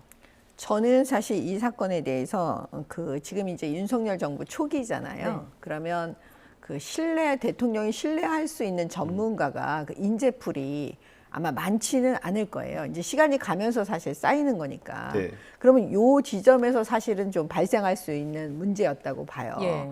그다음에 두 번째는 지금 민주당에서 여러 인사들이 말씀하시는 것 중에 이해를 못하겠다, 보수 안 준 거 얘기를 하는데 이걸 잘 생각해 보세요. 만약에 채용하고 보수를 줬으면요 공격했을 거예요. 특혜라고. 네. 어떻게 이런 특혜를 주냐? 다 해먹냐? 뭐 이런 식으로. 그래서 이거는 지금 민주당은 공격을 위한 공격 포인트를 자꾸 계속 얘기를 하는 거예요. 사실 핵심은 이거 아니겠습니까? 신뢰할 수 있는 사람을 찾았던 거고, 그 다음에 인재풀이 그렇게 넓지 않았기 때문에 이런 일이 또 생길 수 있는 거였고, 그 다음에 보수라는 건 이게 신뢰관계가 먼저였기 때문에 사실 여기서 보수는 아무 의미가 없는 거였거든요. 예. 그 다음에 왜냐하면 이분이 먼저 가서 또 그 상황을 보고 나름대로 지금 전문가, 전문 영역 이런 얘기가 나오고 있으니까 예. 과연 이분이 그 신뢰관계 속에서 어떤 역할을 했는지 이번에 나토 순방에 여기에 더 집중적으로 한번 보고 그게 아니면 다음부터는 이런 일이 생기지 않도록 하는 게 저는 정답일 것 같습니다. 사실은 전문성이 얼만큼 있는지 이거를 대통령실이 해명을 좀 명확하게 해주면 좋은데 그렇진 않은 것 같아요. 해명이 더 엉성하게 된 것 같아요. 해명이 더 의혹을 불러일으키고 더 키우고, 그럼 해명이랍시고 한 게 더 잘못된 방향으로 가서 그것을 다시 해명해야 되고 이렇게 되는 건 안 됐고요. 이것은 처음부터 이렇게 접근할 일이 아닙니다. 3월 9일 날 대통령에 당선이 됐으면 이 문제에 대해서 지금 벌써 넉 달이 됐어요. 네. 취임한 지는 2달이 됐고요. 이 문제가 지금 몇 번 지적이 됐으면 대책이 나왔어야죠. 그리고 이 사건이 자꾸 반복이 되는 걸 보면 대통령 본인도 본인이지만은 대통령 부인의, 그러니까 김건희 여사의 공적 인식과 의식이 매우 저급하다라는 걸 지금 여러 번 보여주는 겁니다. 네. 이건 이렇게 가면 안 됩니다. 그리고 권성동 대표도 이걸 비교나 비유랍시고 한 게 더 조롱을 받게 지금 하는 거 아니에요? BTS요. 어디에 대고 BTS하고 이걸 비교를 합니까? 우리가 건드려야 되지 않을 대목이 김연아 선수하고 손흥민 선수하고 BTS 이 세 개는 비교를 하면 안 됩니다. 예. 비교나 비유의 대상에서 빼놓고 해야 되는데 잘못한 거고요. 여기서 이제 또 하나는 대책을 뭐 마련하는 것을 뭐 아이디어를 주십시오라고 도어스태핑해서 대통령이 얼마 전에 얘기를 했잖아요. 네. 이미 대책을 지금 세워놓은 거예요. 이렇게 하기로. 이렇게 대책을 세우면 안 되죠. 이렇게 대책을 세우지 말고 왜 사람이 없겠습니까? 건강보조식품 대표를 한 분, 그 외국 유학을 갔다가 온 분의 이 경력을 가지고 이렇게 나하고 친하니까 하자라고 하는 건 대책이 될 수 없습니다. 빨리 제2부속실을 만들든지 아니면 제1부속실에 훌륭하고 막강한 팀을 만들든지 그 두 가지 외에 뭐가 있겠어요. 그리고 우리가 외유를 할 때 대통령이 외국 출장을 갈 때 공직자들하고 바깥에 따라가는 사람들이 언론인하고 만약에 그쪽에 어쩔 수 없이 외주가 필요하다면요. 예. 이런 사람들이 현지에서건 서울에서건 같이 가는데요. 그때 신원 조회 엄청 합니다. 언론인들도 아무나 그때 청와대 출입기자 하는 거 아니고요. 예. 신원 조회하고 비표 받고 그러고 나서도 통제를 따르거든요. 이렇게 하면 안 됩니다. 이건 그 사이에 우리가 청와대 경험이 굉장히 많은데 이렇게 한 적은 없고요. 그래서 최순실 사고가 난 거거든요. 그러니까 이렇게 절대 하면 안 됩니다. 예. 그만둬야 됩니다. 예, 부속실 말씀을 해주셨어요. 마지막으로 의견 듣고 다음 주제 넘어가겠습니다. 그 제2부속실을 민주당 쪽에서 계속 만들어라 이렇게 하는 얘기가 네. 결국 그걸 만들면 프레임을 또 씌우려고 하는 거죠. 왜냐하면 대통령이 공약한 거 안 지키지 않았냐. 또 그 다음 공격이 뭔지 뻔히 알기 때문에 그거는 진정성 있게 얘기하시는 것 같지는 않고요. 예.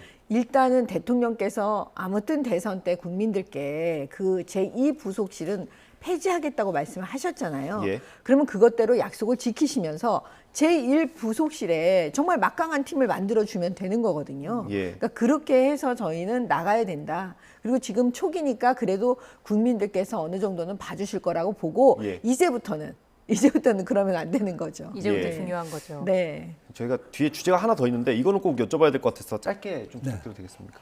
육촌 동생이 윤석열 대통령 육촌 동생이 지금 선임 행정관으로 네, 어제 방송 보도 봤습니다. 예, 이거에 대해서는 어떻게 보세요?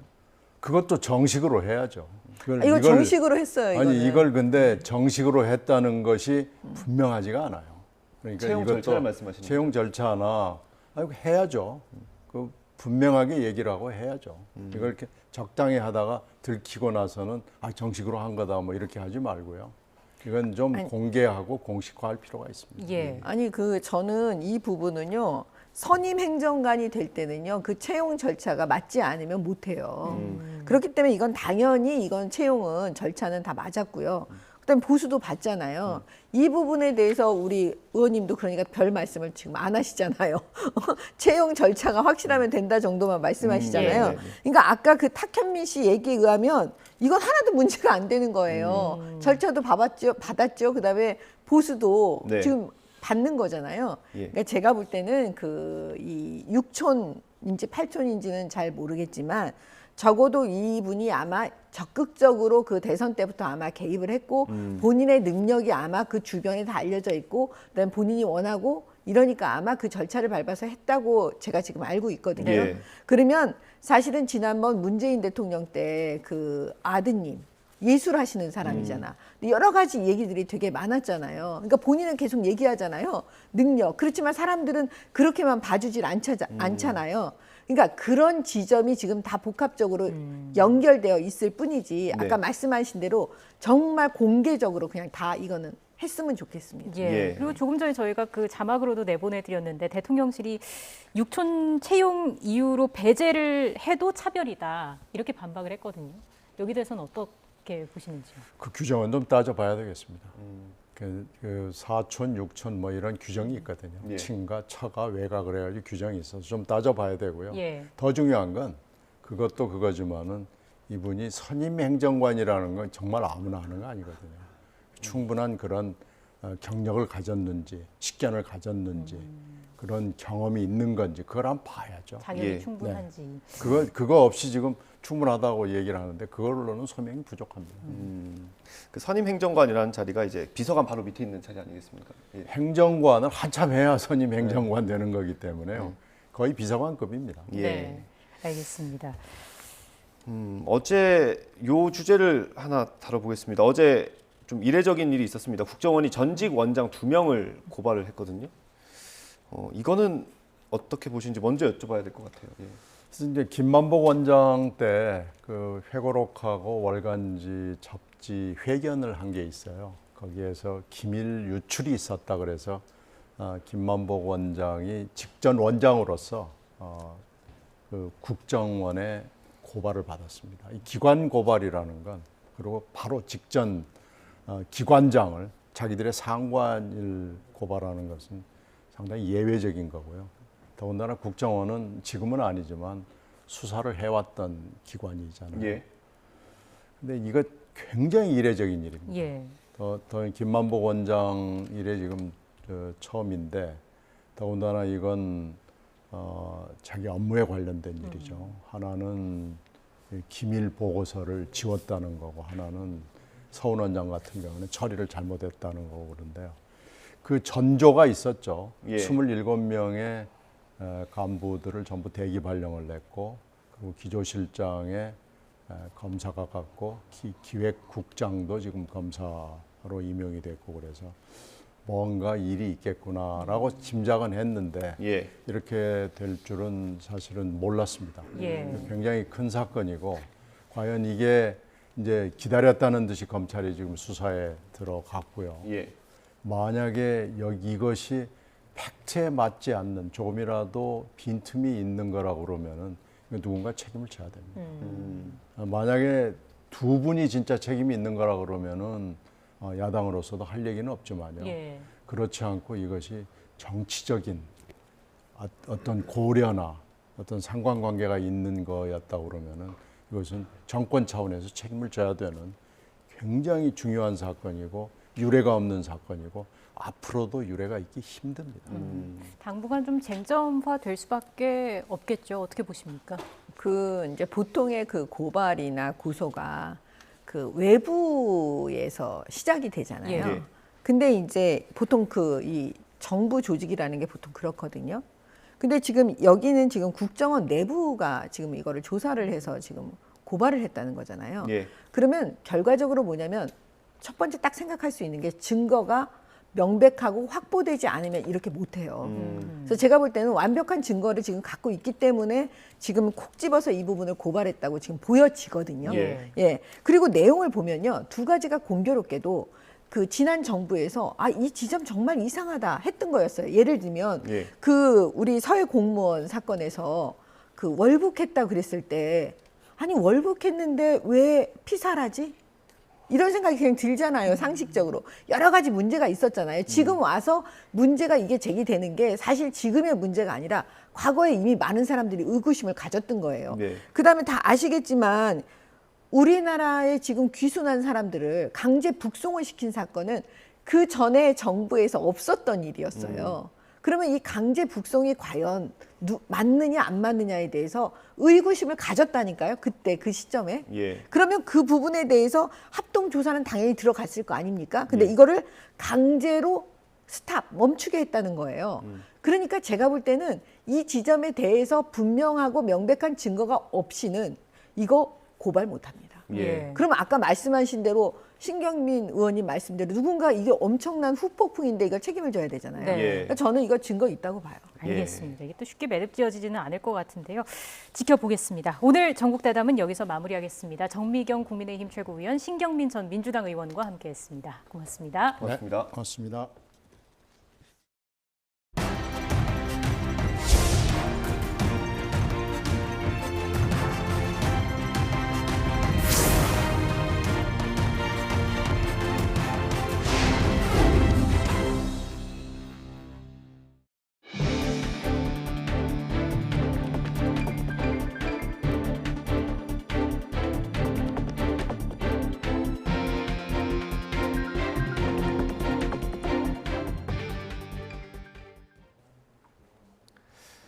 네, 앞서 속보로 전해드린 대로 오늘 오전 제주 한림항에서 선박 3척에 불이 났습니다. 네, 현장에 취재기자 나가 있습니다. 고재형 기자. 네, 제주시 한림항에 나와 있습니다. 예, 지금 고 기자 뒤로 검은 연기가 아직 자욱한 게 보입니다. 자세한 상황 전해주시죠. 네, 지금 제대로 보시는 것처럼 어선 세척이 불에 타고 있는 모습을 볼 수가 있으실 텐데요. 맹렬하게 화염을 내뿜으면서 타고 있습니다. 또 열기가 이곳 중계하는 곳까지 100m 정도 떨어져 있는데요. 이곳에서도 열기를 느낄 수 있을 정도입니다. 또 불이 타면서 검은 연기가 계속해서 솟구쳤는데요. 한림항에서 한 10km 떨어진 곳에서도 연기를 볼 수가 있을 정도입니다. 이번 화재가 발생한 시각은 오전 10시 17분쯤인데요. 이곳 한림항에서 출어 준비를 하던 어선 한 척에서 펑하는 소리와 함께 화재가 발생한 것으로 알려졌습니다. 당시 어선에는 5명이 타고 있었던 것으로 알려졌는데요. 선원 3명이 화상과 골절상 등을 입어 병원으로 긴급 후송됐습니다. 또 기관사와 외국인 선원 1명 등 모두 2명이 현재 연락이 끊겨 실종 상태인 것으로 알려졌습니다. 현재 제주 서부 소방서는 화재 직후 대응 1단계를 발령하고 화재 진압에 나서고 있습니다. 지금 어선에서 화재가 났을 때 주변 어선 2척에도 화재가 번지면서 이곳 한림항에 있던 어선 15척이 긴급 대피하기도 했습니다. 이곳 화재 현장에는 소방 인력 100여 명과 화재 장비 20여 대가 투입되면서 진화 작업을 벌이고 있고요. 해상에도 해경 경비정이 투입되면서 만일의 사태에 대비하고 있습니다. 하지만 배의 재질이 불에 꺼지지 않는 FRP 재질이고 기름이 배 안에 가득 있어서 화재 진압에는 아직 시간이 걸리고 있습니다. 지금까지 제주 한림항에서 YTN 고재영입니다. 네, 다음 소식입니다. 윤석열 대통령의 친척 동생이 대통령실 선임 행정관으로 근무하는 사실이 알려져 논란이 일고 있습니다. 일부 언론은 국민의힘 경선 후보 시절부터 대선 캠프에서 활발한 활동을 해왔던 윤 대통령의 외가 육촌 동생 A씨가 대통령실 선임 행정관으로 근무하고 있다고 보도했습니다. 대통령실은 윤석열 대통령 친인척을 선임 행정관으로 채용한 것은 이해충돌방지법에 따라 문제가 전혀 없다며 업무 역량을 안 보고 먼 친척이라고 배제한다면 그것도 차별이라고 밝혔습니다. 대통령실 관계자는 오늘 브리핑에서 이같이 밝힌 뒤 윤 대통령 외가 육촌 동생이 A 선임 행정관이 경선 캠프 구성 때부터 여러 업무를 수행했고 대통령을 가까운 거리에서 보조한 만큼 업무 연속성 차원에서 채용됐다고 설명했습니다. 이 관계자는 비선이라는 말은 공적 조직 안에 포함되지 않을 때 성립되는데 공적 조직에서 공적 업무를 하는 분을 두고 비선이라고 하는 건 명백한 허위 사실이자 악의적 보도라고 생각한다고 덧붙였습니다. 대통령실은 이원모 인사비서관 부인이 윤석열 대통령 나토 해외 일정에 기타 수행원 자격으로 동행해 논란이 된 데 대해 법적, 제도적으로 아무런 하자가 없다는 입장을 반복했습니다.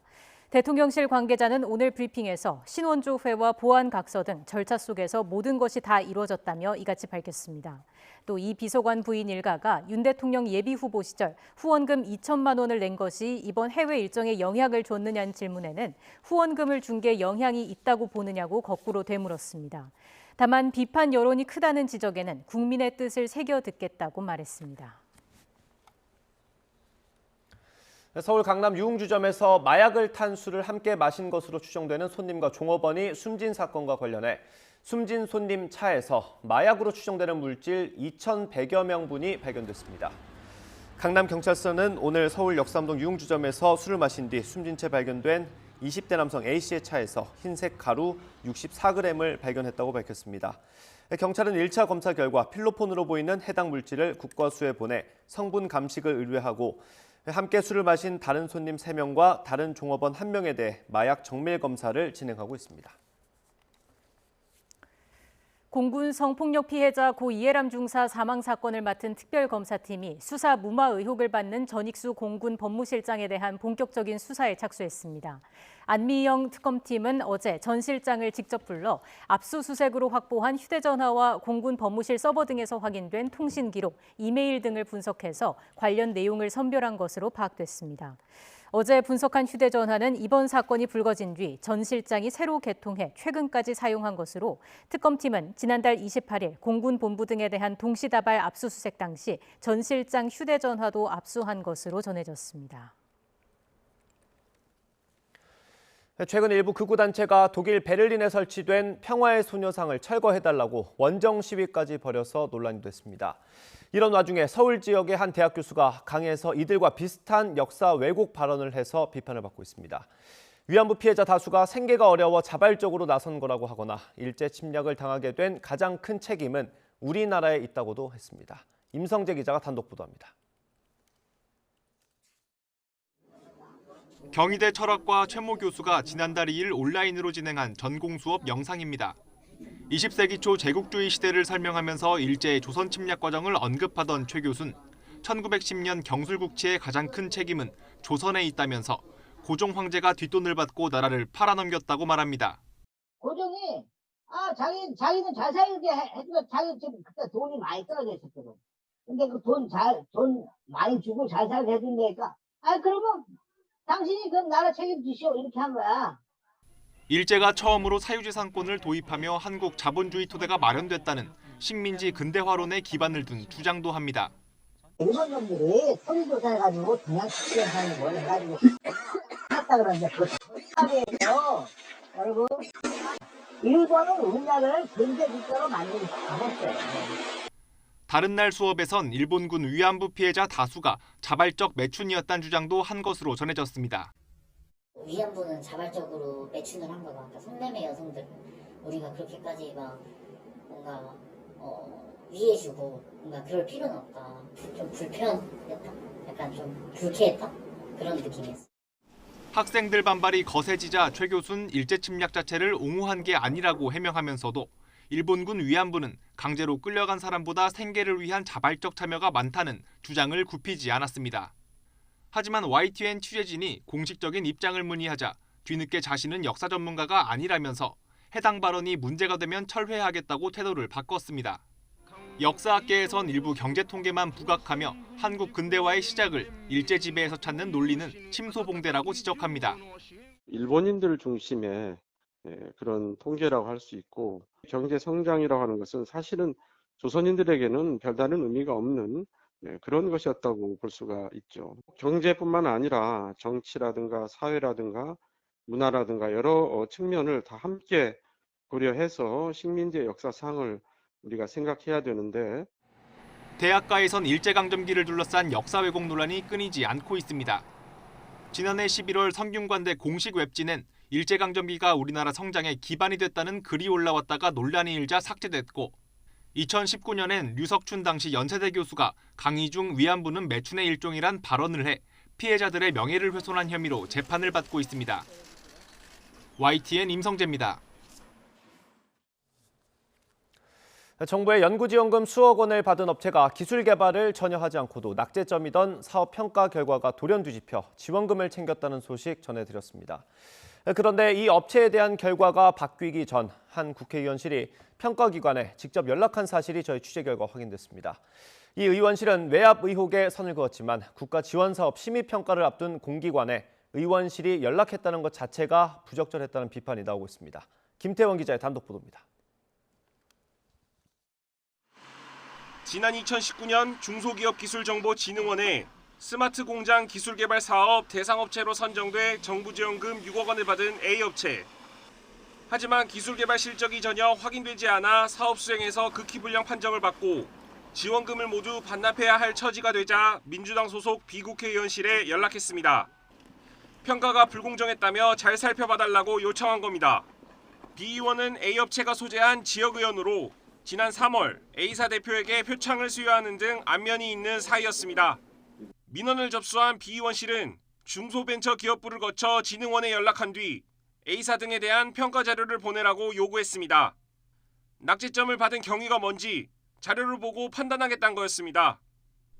여기에 그치지 않고 A사 등이 제기한 이의 신청에 대해 재심을 맡은 심의위원회가 어떤 결론을 내는지도 회신해달라고 요구했습니다. 진흥원 내부에선 국회의원실이 특정 기업의 사업 수행 평가 자료를 전부 요구한 건 이례적이라는 반응이 나왔습니다. 비 의원실이 자료를 요구했다는 소식은 이의 신청 심의를 앞둔 위원들에게도 전달됐습니다. 이후 열린 심의위에서는 A사 등에 대한 극히불량 판정이 미흡으로 완화됐습니다. 성과는 부족하지만 과제를 성실히 이행하려 한 걸로 보인다는 두루뭉술한 이유가 덧붙었습니다. 덕분에 A사는 정부 지원금을 반납하지 않게 된 건 물론 향후 정부 사업 참가 자격도 유지하는 등 모든 제재를 피했습니다. 진흥원 안팎에서 외압 논란이 일자 비 의원실은 지역기업인이 고충을 토로해온 만큼 해당 판정에 대한 사실관계만 파악한 거라고 해명했습니다. 또 이의 신청 심의를 개최한다는 통보가 너무 촉박하게 전달된 사실 정도만 지적했다며 판정에 영향을 미칠 의도는 없었다고도 말했습니다. 하지만 국가지원 사업에 대한 평가가 완료되지 않았는데도 민원인 부탁만 듣고 국회의원실이 평가기관에 전화한 것 자체가 부적절하다는 비판이 나옵니다. 해당 상임 및 국회의원이 그 부분에 대해서 자료 요구라든지 심의 결과 요구했다는 자체만으로 그 심의라는 담당 공무원이라든지 전문가들이 그 부담을 가질 수는 없을 거예요. 한 국회의원의 지역구민 챙기기로 혈세 낭비를 막기 위한 검증 절차가 무력화된 것 아니냐는 지적은 피하기 어려워 보입니다. YTN 김태원입니다.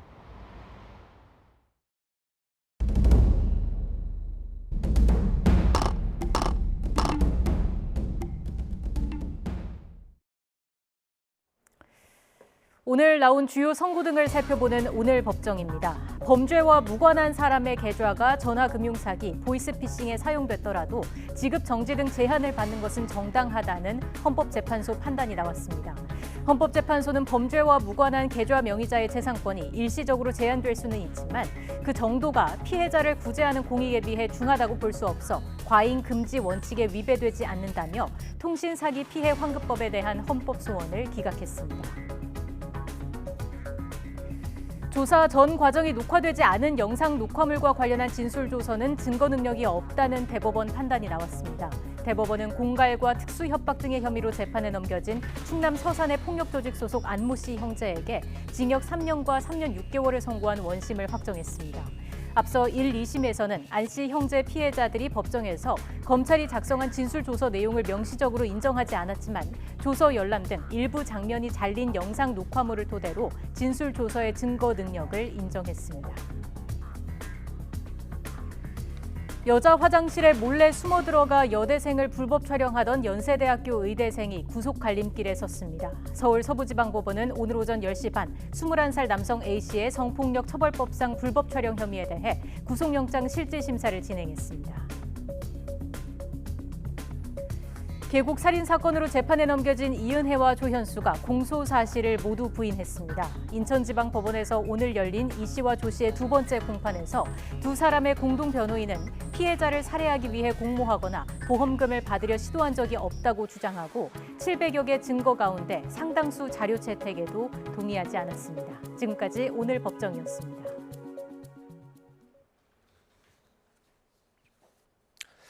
미국의 연방준비제도가 인플레이션 억제를 위해 기준금리를 계속 올릴 필요성을 인정한 걸로 나타났습니다. 특히 금리 인상에 따른 미국 경제의 둔화도 인내할 의지가 있는 걸로 파악됐습니다. 워싱턴에서 강태욱 특파원의 보도입니다. 단박에 세 단계인 0.75%포인트 금리를 인상한 6월 연준 정례회의.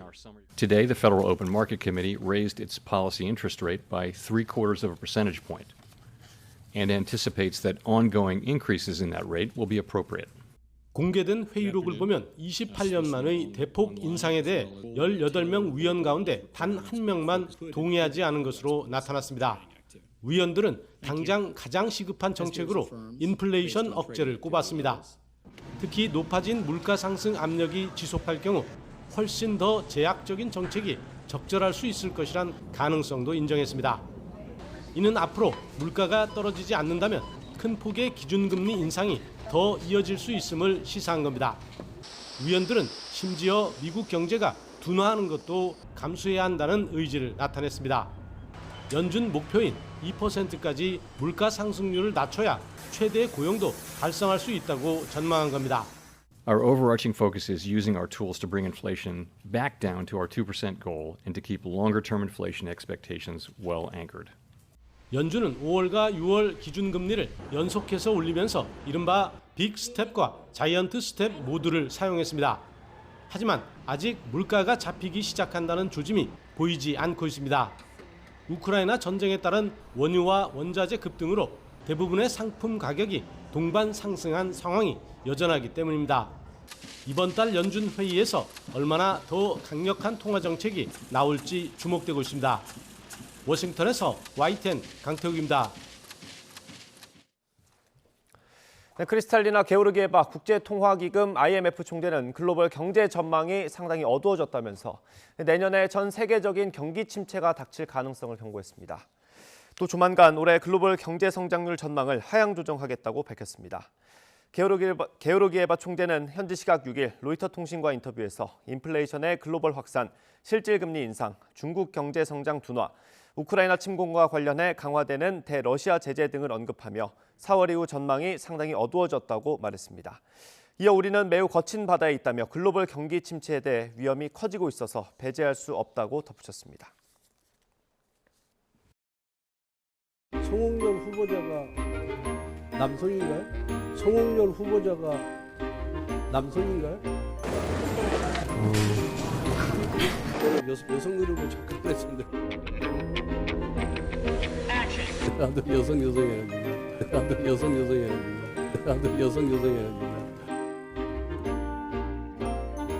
현장의 생생한 이면을 전해드리는 이슈 그리고입니다. 방금 보신 국민의힘 권성동 원내대표의 발언, 여제자 성희롱 발언 이력이 있는 송홍열 공정거래위원장 후보자에 대해 들어본 적 없다며 이렇게 말했는데요.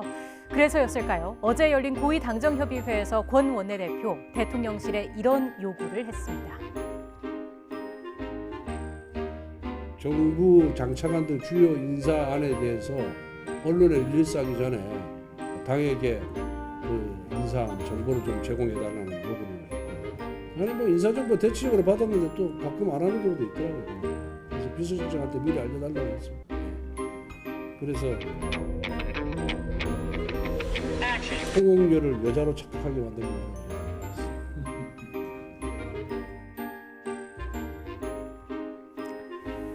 어렵게 국회의장을 선출한 뒤에도 여야는 상임위 배분 등 원구성 마무리를 위해 협상이 한창입니다. 비공개 회동을 마친 여야 원내수석 부대표, 당황한 기색이 역력했습니다. 이유가 뭐였을까요? 이분들은 웬일이야?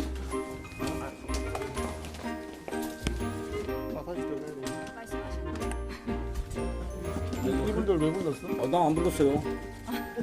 어디서 샜더만. 여기 왜 오신 거예요? 비공개로 쓰면 비공개로 안 만나면 딱 잡아떼고 왔는데 거짓말쟁이가 됐잖아. 나는 오늘 만남이 없다라고 얘기했는데 거짓말쟁이가 됐어. 지금 다 치고 있어 지금.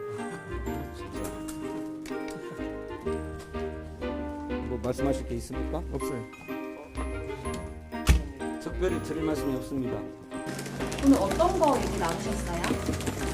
그간의 여야 간의 국회 정상화와 신뢰 회복을 위한 여러 가지 쟁점들을 다 의제로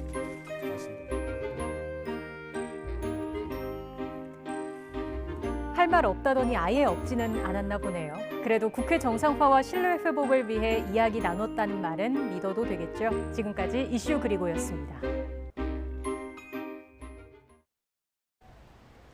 오늘은 본격적인 더위가 시작된다는 절기소서입니다. 늦은 오후부터 전국에 다시 장맛비가 내리겠지만 이 비는 더위를 식혀주지는 못하겠는데요. 현재 서울 기온은 30도를 웃돌고 있고요. 습도가 높아서 더 후텁지근하게 느껴지고 있습니다. 장기화되는 무더위에 지치기 쉬운 요즘입니다. 외출하실 때는 시원한 옷차림 해주시고요. 충분한 수분 섭취와 함께 휴식도 취해주시는 게 좋겠습니다. 자세한 레이더 화면부터 보겠습니다. 현재 북한 쪽에 위치한 장마전선이 점차 남하하면서 오후부터 우리나라에 영향을 주겠습니다. 장마전선 끝자락에 발달한 산발적인 비구름이 유입되면서 경기 북부부터 비가 시작되겠는데요. 비는 이번에도 중북부 지역에 집중되겠습니다. 경기 북부와 강원 북부에 최고 150mm 이상, 그 밖에 수도권과 강원도에도 최고 100mm의 폭우가 쏟아지겠습니다. 특히 시간당 30에서 50mm의 국지성 호우가 벼락과 돌풍을 동반하며 내릴 것으로 보입니다. 비 피해가 발생하지 않도록 대비 철저히 해주시기 바랍니다. 한낮에는 기온이 어제보다 조금 낮겠지만 체감온도는 여전히 33도 안팎을 보이겠습니다. 서울 낮 기온 30도, 광주 32도, 대구는 34도가 예상됩니다. 주말에는 장맛비가 잠시 쉬어가겠지만 다음 주에는 다시 장마전선이 활성화되겠고요. 올여름 들어 가장 강한 집중호우가 쏟아질 가능성이 있습니다. 서해안에는 비와 함께 초속 15m 안팎의 돌풍이 불겠습니다. 시설물 관리와 안전사고에도 각별히 주의해 주시기 바랍니다. 지금까지 서울 상암동에서 YTN 윤수빈입니다. 뉴스앤이슈 마치겠습니다. 잠시 뒤 더 뉴스가 방송됩니다. 시청해주신 여러분 고맙습니다.